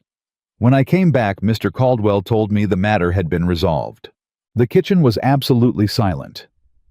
She didn't know, Lily said. Her voice was flat and controlled, but her hands on the table had gone white at the knuckles. She didn't know, Briggs confirmed. Caldwell used her absence to push the counterfiling through without the standard dual-clerk verification. He looked at Cole. Caldwell leaving is not the blow it appeared to be. Frances Aldridge is a better witness. She has no involvement in the fraud, no payment in the ledger, no reason to lie. She's a county employee of 8 years who was deliberately sidelined on a specific date, and she can testify to that. He paused. And she will, I asked. Cole exhaled slowly. She agreed. She was angry, Briggs said simply and with satisfaction. She's been processing county records with integrity for 8 years, and she does not enjoy learning that her absence was engineered to facilitate fraud. He closed his notes. People underestimate the anger of honest bureaucrats. It is a profound and very useful anger. Lily pressed both hands flat on the table and took a breath. So we have the documents, the date discrepancy, the Marsh ledger, Marsh's testimony, and Frances Aldridge. And we're missing Caldwell, Cole said. We're missing Caldwell, Briggs agreed. But Caldwell running is itself evidence of consciousness of guilt. A man who did nothing wrong doesn't pack his family and leave on 48 hours' notice. He looked at his briefcase. I need to file a formal complaint with the Territorial Attorney General's office. What we have is beyond what a civil suit can adequately address. This needs to go criminal. He looked at both of them. Once I file, everything accelerates. Thorne will know within days, if not hours. His lawyers will be in motion before the ink dries. Whatever he's been planning quietly, he'll start executing loudly. How long before the Attorney General responds? Cole asked. A week if we're lucky. 2 if we're not. Briggs paused. In that window, Thorne will try to discredit everything we have. He'll start with the witnesses. Marsh first, he'll try to establish that Marsh is a disgruntled former associate with a personal grudge. Then Miss Harper, he'll try to establish that she's a grieving daughter with an obsession and no legal standing. He looked at Lily directly. He will be thorough, and he will be personal, and he will try to make you look unstable. Let him try, she said. It will be unpleasant, Briggs said, not as a warning, as information delivered without softening. 2 years of grain store wages was unpleasant, she said. I managed. Briggs nodded once. Decision confirmed. He stood reaching for his coat. I'm going to find Marsh. I need his testimony in a signed affidavit before Thorne gets to him. He looked at Cole. Keep her here. Keep the documents here. Understood. Briggs left. The door closed, and the ranch was quiet except for the ordinary sounds of a working property horses, whine the distant sound of Dutch somewhere doing something practical. Cole looked at Lily. She was looking at the place on the table where the documents had been. Briggs had taken the originals in his briefcase, which was the right call, and which she had agreed to, and which she clearly on some bodily level was fighting the urge to second guess. He's good, Cole said. He knows what he's doing. I know, she said. I'm not worried about Briggs. She looked up. I'm worried about the week between the filing and the response. That's the window where things happen. What kind of things? The kind of things that don't get written down, she said. Visits, pressure, someone having a quiet word with a witness about what they stand to lose. She paused. Marsh is 64, and he spent 22 years building a life in this territory. Thorne only has to make him believe that testifying will cost him the remainder of it. Cole was quiet for a moment. And you? She looked at him. Me. What will Thorne try with you? She thought about it honestly, which he appreciated because he was tired of people in this situation performing courage they didn't completely feel. He'll try to make me feel small again, she said. The way the whole room tried Saturday night before it went wrong. He'll find a way to remind me of everything I don't have. The money, the connections, the name. She paused. The problem for him is that I've been feeling small for 2 years, and I stopped minding. When you stop minding, it stops working. Cole looked at her for a long moment. Something in his chest did the thing it had been doing around her, shifting, adjusting the internal reorganization of a man who is in the process of understanding that someone matters to him in a way that has no clean category. He didn't say any of that. He said, "Are you hungry?" Dutch left stew on the stove. She looked at him. "Yes," she said. "Actually, yes." He got up and got the stew.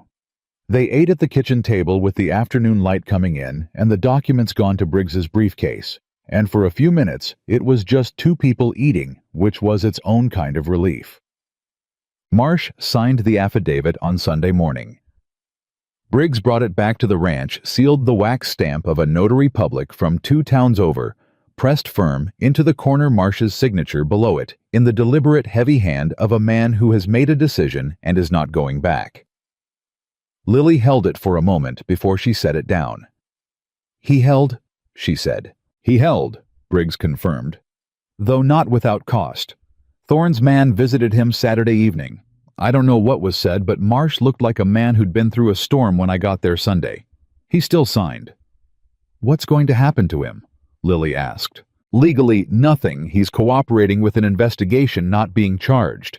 Professionally," Briggs paused, "he's finished in this territory as a broker. Thorne will make sure of that. He knows it. He signed anyway." He set his briefcase on the table. "I'm filing the complaint Monday. First stage out. Cole nodded. And we wait. And we wait, Briggs said. But not passively. I want to locate the Brewster family and the Almeida family. If they lost land the same way Harper did, their documentation is additional pattern evidence.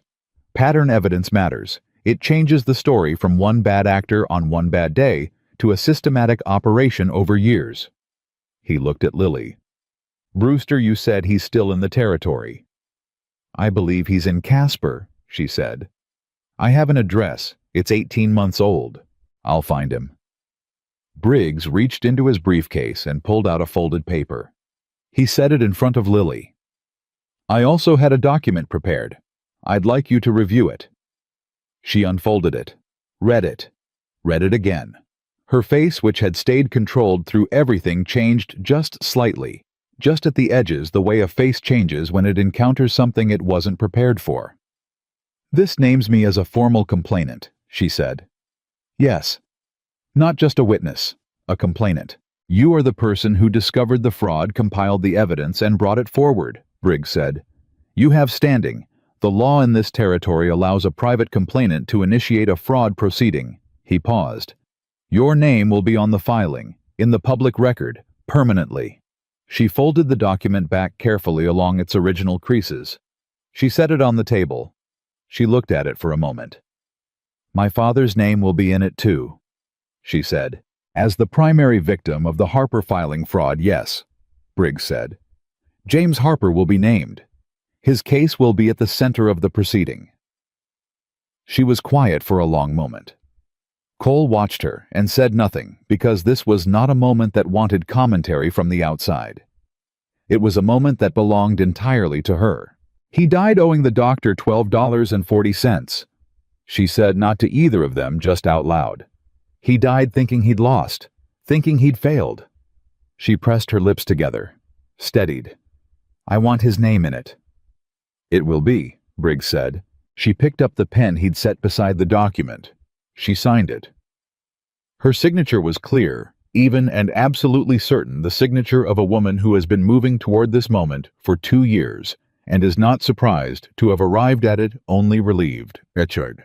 Monday came, and Briggs left on the early stage with his briefcase and his documents and Marsh's affidavit, and the ranch settled into the particular stillness of a situation that has done everything it can do for the moment and is now in the hands of a larger machinery.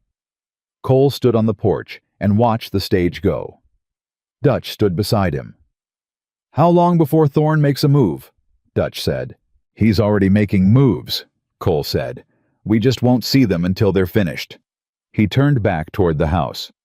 Keep an eye on the eastern fence line. If anyone comes onto the property uninvited, I want to know immediately. I think he's spent 23 years getting what he wants by controlling what information reaches people and when, Cole said. He can't control this anymore. That makes him unpredictable. He paused. Unpredictable is the most dangerous version of him. Dutch nodded. And Lily. Cole looked at the house.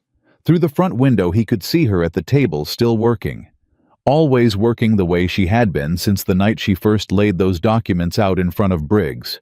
She had started writing something the day before, a personal account, she said, of every step of her investigation, the dates, the locations, the specific records she'd pulled, and why. A narrative to accompany the legal documents. Briggs had asked for it. She was producing it with the same exhaustive precision she'd applied to everything else. She's not someone who needs protecting, Cole said, still looking at her through the window. She needs people to stop standing in front of her. Dutch considered that. And you stopping in front of her? Cole was quiet for a moment. Trying not to, he said. Trying to stand beside her instead. He paused. It's a different thing. Dutch looked at him sideways. Is it working? Ask me in a week, Cole said, and went inside. The telegram arrived Thursday. Cole was in the barn when Dutch brought it, and the speed at which Dutch was walking told him everything before he read it. He took it and read it standing up. It was not from Briggs. It was from a name he didn't recognize, a man in Cheyenne, a clerk of some kind who gave no explanation for how he had Cole's name or why he was writing only 2 sentences. The filing was received Monday. An inquiry has been opened by the Territorial Attorney General's office. You should know that Senator Payne was in this office Wednesday. Cole read it twice. Folded it. Payne was in Cheyenne. Payne, whose name was in the ledger, whose name was on a payment record dated 1882, was in the Territorial Attorney General's office 2 days after Briggs's complaint was filed. He walked to the house. Lily was at the table. He set the telegram in front of her without a word. She read it. Her face went very still. "He's trying to get ahead of it," she said. "Before the investigation formally names him, he wants to be the one who walked in voluntarily. He wants to look cooperative instead of implicated." "Can he do that?" Cole said. "Can he walk in and change the shape of this?" Lily looked at the telegram. "He can try," she said.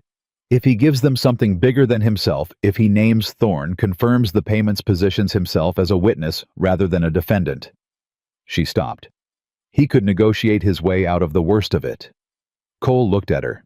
Would that be the worst thing if Payne turns on Thorne? She thought about it. Really thought about it, not just the immediate gut reaction. "No," she said finally. "If Payne testifies against Thorne, it's actually stronger for us. A senator confirming what the ledger says, that's not something Thorne can dismiss or explain away." She paused. "But it means Thorne is about to find out the full extent of what's against him, and he'll know the window for quiet solutions is closed." "Then we're past the point of this staying manageable for him," Cole said. "Yes," she said. "We are." Cole sat down across from her.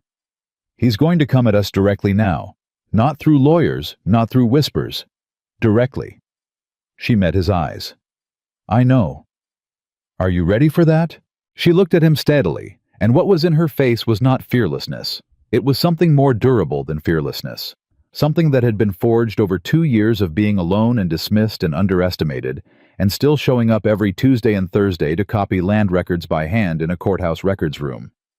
"I've been ready since the night I found that forged signature," she said. "I was just waiting for the rest of the pieces." Cole held her gaze. And then he said quietly and with complete certainty the thing that had been true since the night he watched her take a room full of powerful people apart, with nothing but truth and 2 years of homework. He chose wrong when he chose you. He thought you were the weakest thing in that room. Lily looked at him. Something moved in her expression, brief and real, and entirely unguarded. "He thought a lot of things," she said. "He was wrong about most of them." Outside, the Wyoming afternoon ran long and gold across the land, and somewhere in Cheyenne, a senator was negotiating the price of his conscience, and somewhere closer, Marcus Thorne was learning that the ground beneath his 23 years had cracked, and it had cracked from underneath, and the crack had started with a girl in a borrowed blue dress who showed up to his banquet and did not perform the role she'd been paid to perform. The documents were in Briggs's briefcase. The affidavit was filed. The Attorney General's office had opened an inquiry. And James Harper's daughter was sitting at a kitchen table in Cole Bennett's ranch house, working. Still working, because that was what she did when there was something left to do. There was still something left to do. The letter from Thorne arrived Friday morning. Not through a lawyer, not through a messenger. It came in a plain envelope with Cole's name on the front in handwriting that was not Thorne's, someone he'd hired to write it, which was itself a statement about how carefully Thorne was managing his paper trail now. Cole opened it at the kitchen table with Lily sitting across from him and Dutch standing by the stove, and he read it out loud because there were no secrets left in this house worth keeping. The letter was 3 paragraphs. The first expressed regret that the evening at Thorne Manor had become unpleasant. The second offered again the water rights purchase, this time at double the previous figure, which was a number that would have made Cole's breath catch 6 months ago. The third paragraph was the one that mattered. It said in the careful, lawyered language of a man who knew every word might eventually be read by a judge. "I would encourage Mr. Bennett to consider the full implications of pursuing adversarial proceedings, particularly given that certain parties involved in this matter may not be who they represent themselves to be, and that documentation obtained through irregular means may not withstand the scrutiny of proper legal examination. Cole set it down. Certain parties, Dutch said. That's me, Lily said. She said it without heat, without surprise.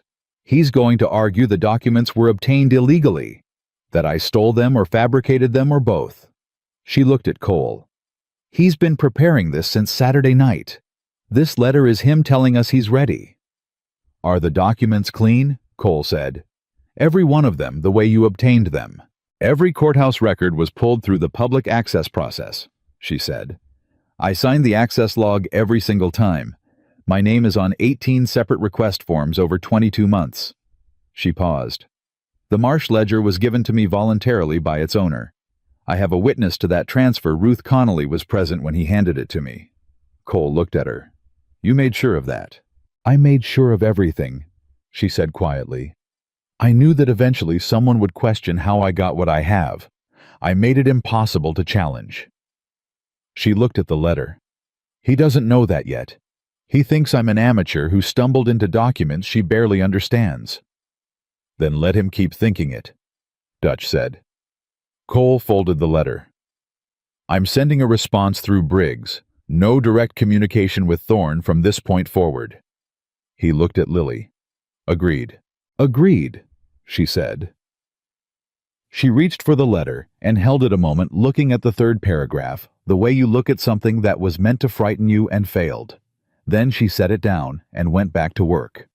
Briggs's telegram arrived the same afternoon, and it hit the kitchen like a stone through glass. Payne testified Wednesday. Full cooperation.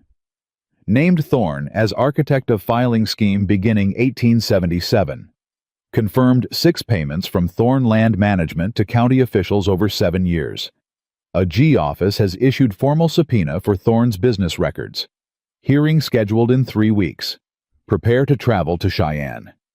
Dutch read it over Cole's shoulder and let out a long, slow breath. Lily read it twice, put it face down on the table, and pressed both hands flat against the wood. Her eyes were closed for exactly 4 seconds. Then she opened them. Payne gave them everything, she said. Everything he knew, Cole said. Which is enough. She looked up. Thorne's business records. If the subpoena holds and they actually pull his files. She stopped. Cole, if they pull his internal correspondence, there will be things in there that make the ledger look like a grocery list. You think he's kept records? Men like Thorne always keep records, she said. Because they believe they're untouchable, and untouchable men document their power. They do it because the files make them feel certain, in control. She paused. He never imagined anyone would ever subpoena them. Dutch looked at Cole. 3 weeks to Cheyenne. We'll need to leave in 2, Cole said.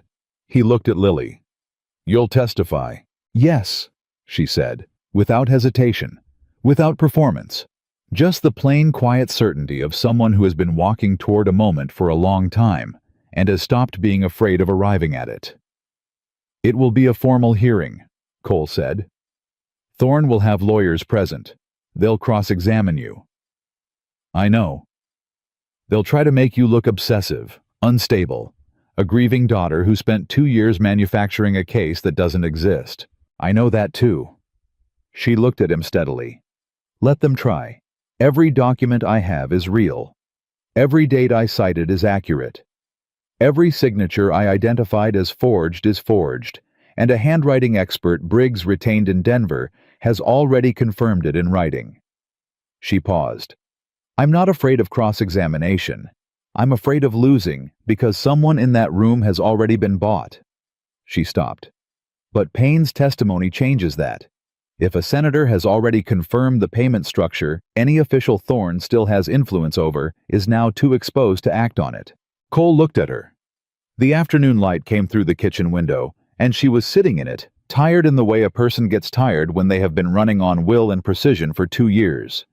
And the finish line is finally close enough to see, and what was in her face was not triumph, not yet, but something that had never quite left it through any of this, which was clarity.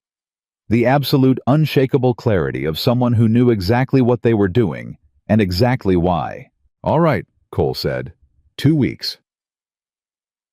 The town of Red Hollow learned about the subpoena 3 days later.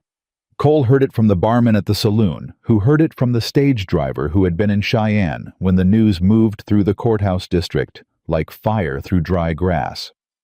By Thursday, it was in the territorial paper, a brief item careful and lawyered, noting that the Attorney General's office had opened a formal inquiry into land filing practices in several Wyoming counties, and that a hearing was scheduled. Thorne's name was not in the item, not yet.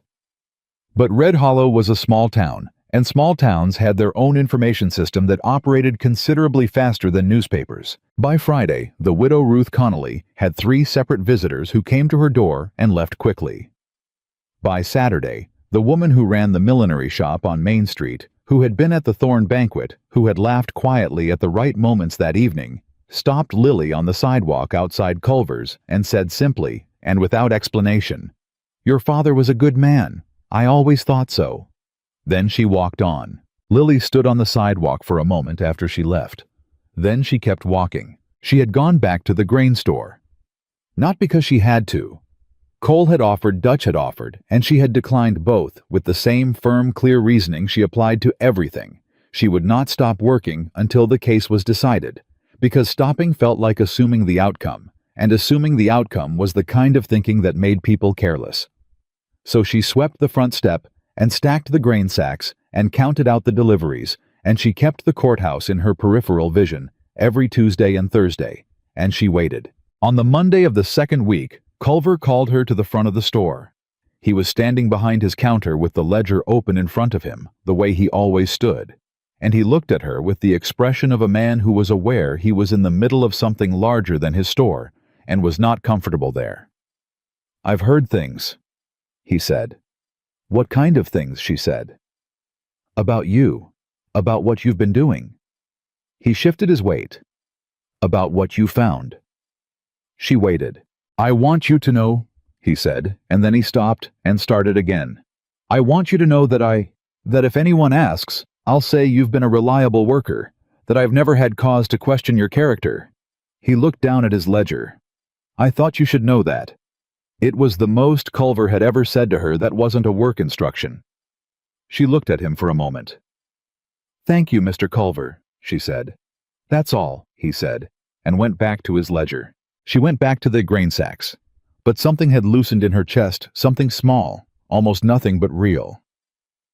The town was turning the way towns turn when the thing everyone knew and nobody said finally gets said out loud, and the collective pretense that it was complicated becomes impossible to maintain.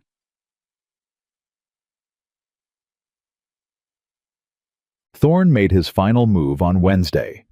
Cole was at the eastern fence line, always the eastern fence line, the boundary that was at the heart of everything, when 2 men he didn't know rode up on well-kept horses and stopped at the fence. They were not dressed like ranch hands. They were dressed like men who worked in offices and had been sent somewhere they considered beneath them. "Mr. Bennett," the taller one said, "we represent Thorne Land Management." "I have a lawyer," Cole said. "You can talk to him." Mr. Thorne would prefer a direct conversation. "Mr. Thorne can prefer what he likes," Cole said. "Talk to Briggs." The taller man reached into his coat and produced an envelope. "This is a revised offer, significantly revised. Mr. Thorne asks only that you review it before the Cheyenne hearing." Cole looked at the envelope, did not take it. "How significantly revised?" "Triple the previous figure," the man said. "For the water rights and your agreement to withdraw as a supporting party in the Attorney General's proceeding." The number the man named was enough to run his ranch for 4 years without income from cattle.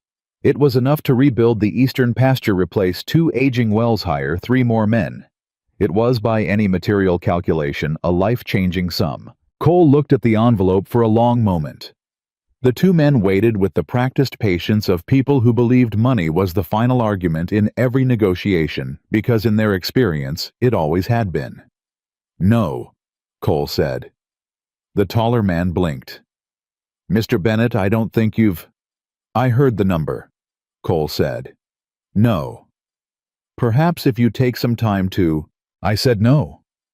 Cole's voice was not raised.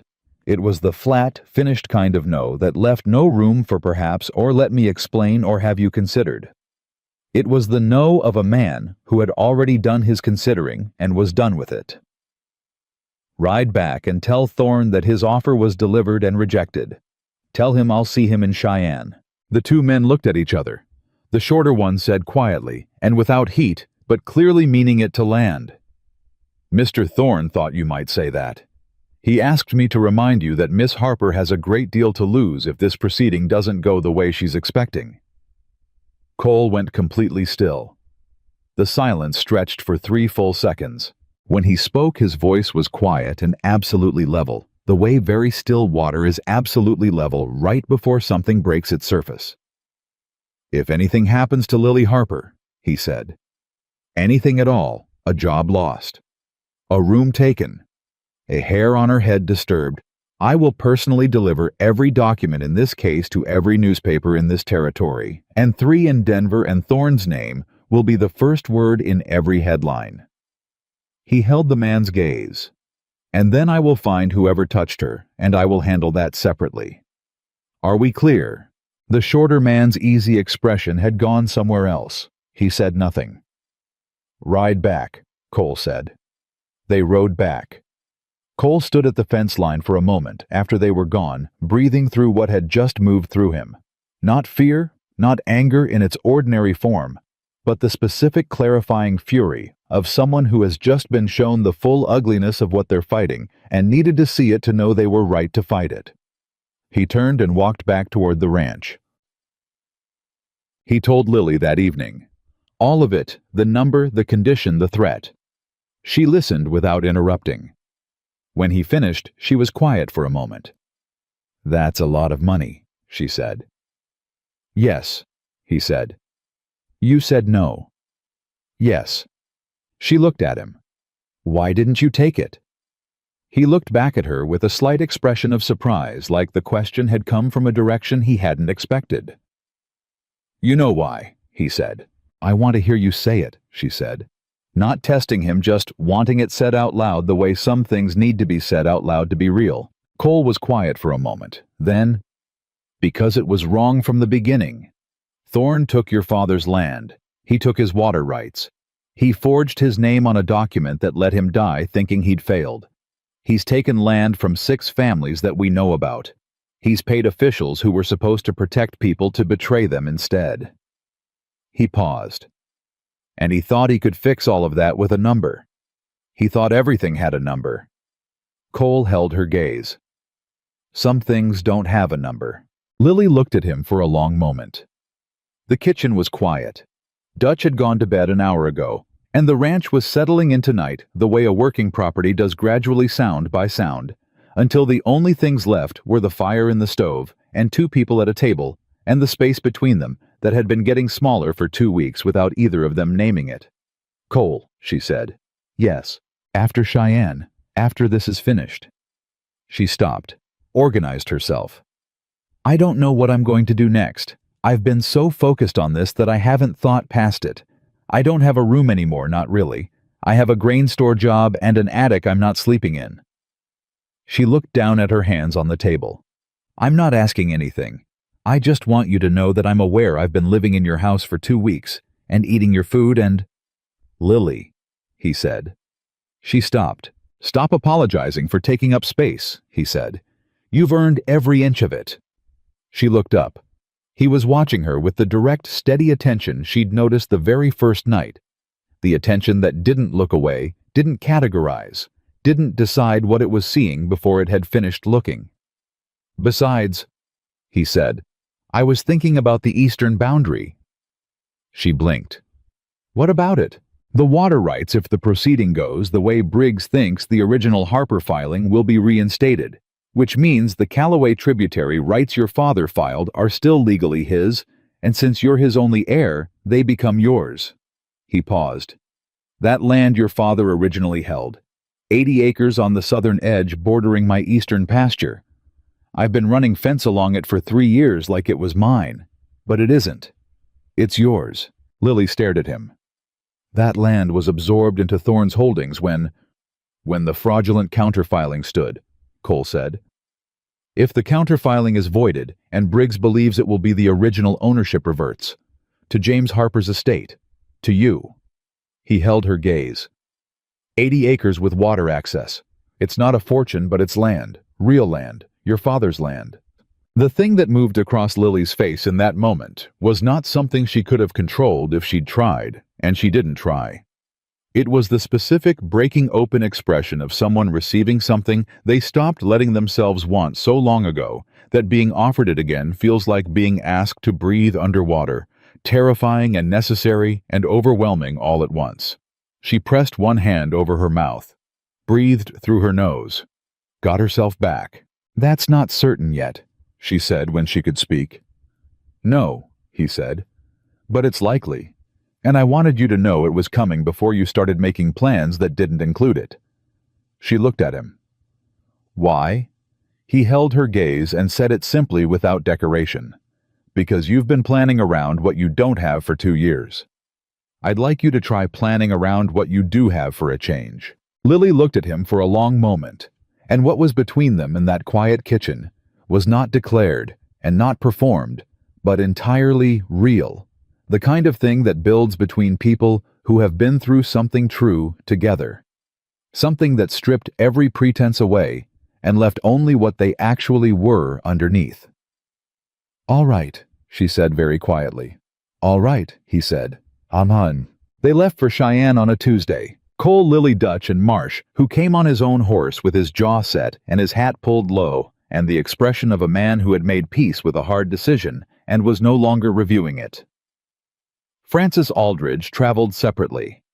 Briggs had arranged her passage, and she was already in Cheyenne when they arrived, sitting in Briggs's rented office with a cup of tea and the meticulous composure of a county clerk who had spent 8 years doing things correctly and was prepared to explain in precise detail the single occasion on which the process had been subverted around her. The hearing was held in a formal room in the territorial courthouse in front of 3 members of the Attorney General's investigative panel. Thorne arrived with 4 lawyers and a composure that was, Cole had to admit, impressive. The composure of a man who had survived enough to believe he would survive this. Lily sat at the complainant's table beside Briggs and did not look at Thorne. She looked at the panel, and her back was straight, and her hands were folded on the table in front of her, and she was ready. Briggs presented the case in the methodical, devastating sequence he had organized over the past 2 weeks. The original filing. The impossible date on the counterfiling. The dual clerk procedure that had been deliberately bypassed using Frances Aldridge's unplanned absence. The Marsh ledger. Payne's prior testimony entered into the record. The handwriting expert's written confirmation of the forged withdrawal. Each piece landed cleanly. Each piece connected to the next with the terrible logic of a thing that is simply true, not argued into truth, not constructed into it, just laid out flat in the light where everyone could see it. Thorne's lawyers objected 17 times. The panel sustained 4 of those objections, which was a fair record for lawyers doing their jobs, and a worse one than Thorne needed. Then Lily testified. She was on the stand for 2 hours and 40 minutes. Thorne's lead attorney, a compact, precise man from Denver named Hargrove, who had the practiced aggression of someone very good at his work, came at her from every angle he had. The circumstances of her employment. The irregular hours she'd spent in the courthouse. The fact that she had attended the Thorne banquet under, as he put it, unusual arrangements. The possibility that her grief over her father's death had caused her to interpret coincidental record-keeping discrepancies as intentional fraud. She answered every question. She answered them without hesitation and without anger, with the specific, unhurried precision of someone who had been preparing for exactly this conversation for 2 years. When Hargrove suggested the date discrepancy was a clerical error, she explained in exact technical detail why a 14-day discrepancy in that direction was not possible through any clerical mechanism. When he suggested the ledger was fabricated, she directed the panel to the independent authentication Briggs had obtained from a document examiner in Denver. When he suggested she had a personal vendetta that compromised her objectivity, she looked at him with perfect calm and said, "My objectivity is demonstrated by the records, Mr. Hargrove. My father's name on a forged withdrawal is not a conclusion I reached because I was angry. It is a conclusion I reached because the handwriting does not match any other document he signed in his lifetime, and because a professional expert has confirmed it. You're welcome to dispute the expert's methodology. His credentials are in the exhibit file. Hargrove paused. Reset. Tried 3 more angles. She answered all 3. In the gallery, Cole sat beside Dutch and did not move, and watched her hold that room the way she had held the banquet hall, not by force, not by volume, but by the absolute unassailability of someone who was telling the truth, and had the evidence to prove it, and was not afraid of anyone in that room. Marsh testified after Lily. He was on the stand for 90 minutes and his voice was steady, and he named every name in the ledger with the careful precision of a man reading from his own conscience.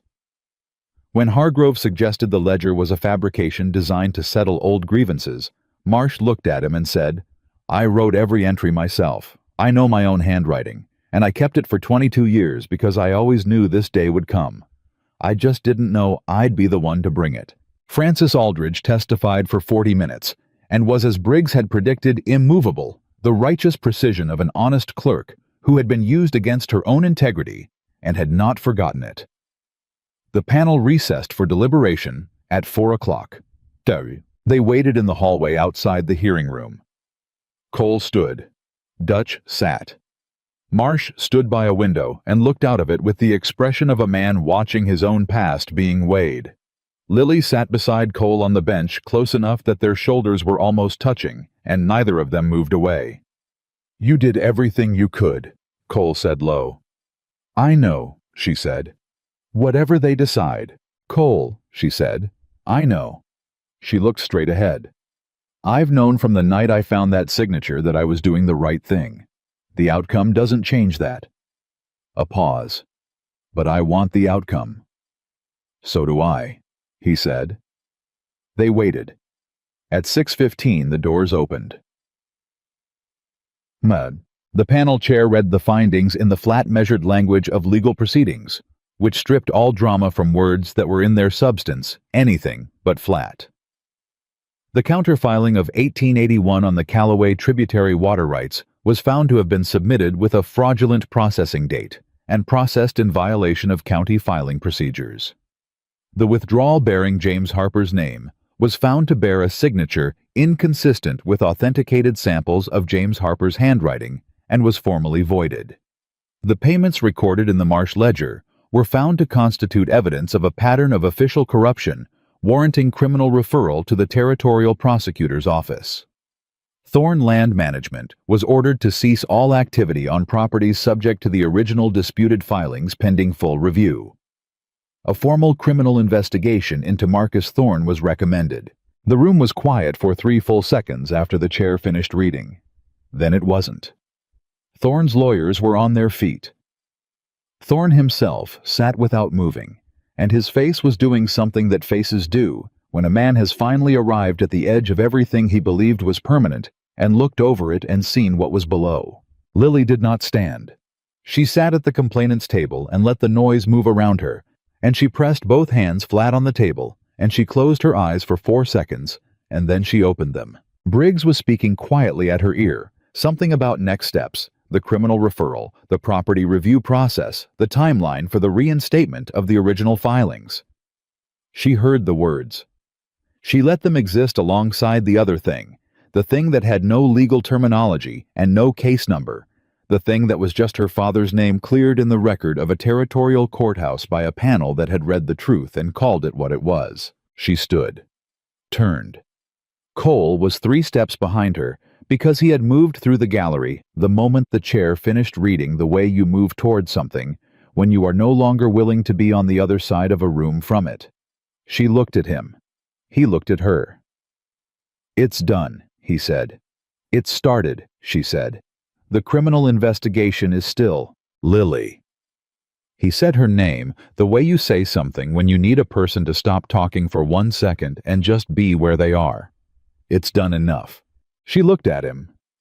And for the first time since the Tuesday night, she'd sat in a church vestry, holding forged documents against her chest in the dark, The thing she'd been carrying, the constant, exhausting 2-year weight of it shifted.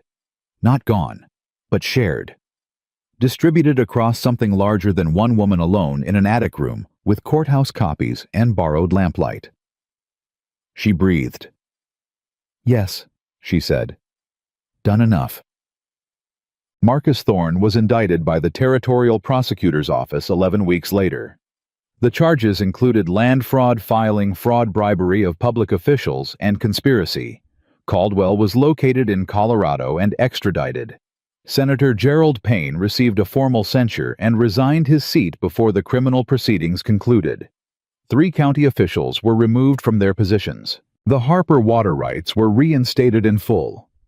The 80 acres on the southern boundary reverted to Lily Harper as James Harper's sole heir. Reginald Marsh lost his brokerage license and his standing in Red Hollow, and he built a modest house in Casper and lived out the remaining years of his life with the particular peace of a man who at 64 had finally stopped looking away. Frances Aldridge was promoted to head clerk of the county recorder's office, a position she held for 19 years. And on a clear morning in September of 1884, Cole Bennett rode the eastern fence line of his property, the way he rode it every morning.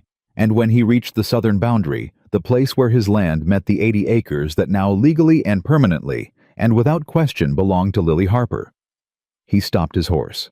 She was already there. She had ridden out from the ranch house before him, which he should have expected because she had been getting up before him every morning since Cheyenne, and he had stopped being surprised by it. She was sitting her horse at the boundary line looking at the land that had been her father's, that a forged signature had taken, that the truth had given back. He pulled up beside her. Neither of them spoke for a moment. "It looks different," she said, "when it's yours." "Yes," he said, "it does." She turned to look at him. He was looking at the land, and then he was looking at her, and what was between them in that September morning was everything they had been through together, and everything that was still ahead, and neither of those things was small. "I've been thinking," she said, about what Briggs said, about Margaret Voss, about the territorial bar." She held his gaze. "About what comes next. And I think," she said, "that there are a lot of James Harpers in this territory. People who lost things they shouldn't have lost, who couldn't fight back because they didn't know how, because the paperwork was too complicated and the lawyers were too expensive, and the system was designed by the people who benefited from it staying complicated." She paused. "I think someone should know how to fight it." Cole looked at her. The morning light was full on her face, and she was looking straight at him. And she was 23 years old and had just brought down a 23-year criminal enterprise with 2 years of courthouse visits and borrowed lamplight and the absolute refusal to let a forged signature be the last word on her father's life. "You're going to study law," he said. "I'm going to study law," she said. He nodded. Once. Slowly.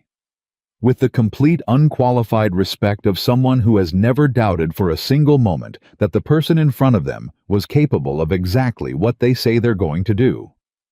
"Then you'll need the income from those 80 acres to cover your expenses," he said. "That land has good water access. We could run a small grazing arrangement. My cattle, your land split revenue." He paused. "If you're interested in a partnership." She looked at him. "A grazing partnership." "To start," he said. The 2 words sat between them in the September air, simple and plain, and carrying everything that hadn't yet been said, and didn't need to be said yet, because they had time now, they had the remarkable hard-won luxury of time. "To start," she said. She turned her horse toward the land. Her land. Her father's land, returned. She looked at it for one long full moment, at the grass and the sky and the distant line of the Callaway tributary, catching the morning light, and she let herself feel all of it, the grief and the victory and the exhaustion and the beginning of something that had not yet been named. Then she straightened in the saddle, and she rode forward onto her own ground, and the Wyoming morning opened up ahead of her wide and clear and entirely without limit. James Harper's daughter had come home. And no one, not Marcus Thorne, not a forged signature, Not 23 years of a system built to erase people who couldn't afford to fight back had been able to stop her. You said Viet Lai Fan Hook Mo Do Kukik Ban Ne Kukmang.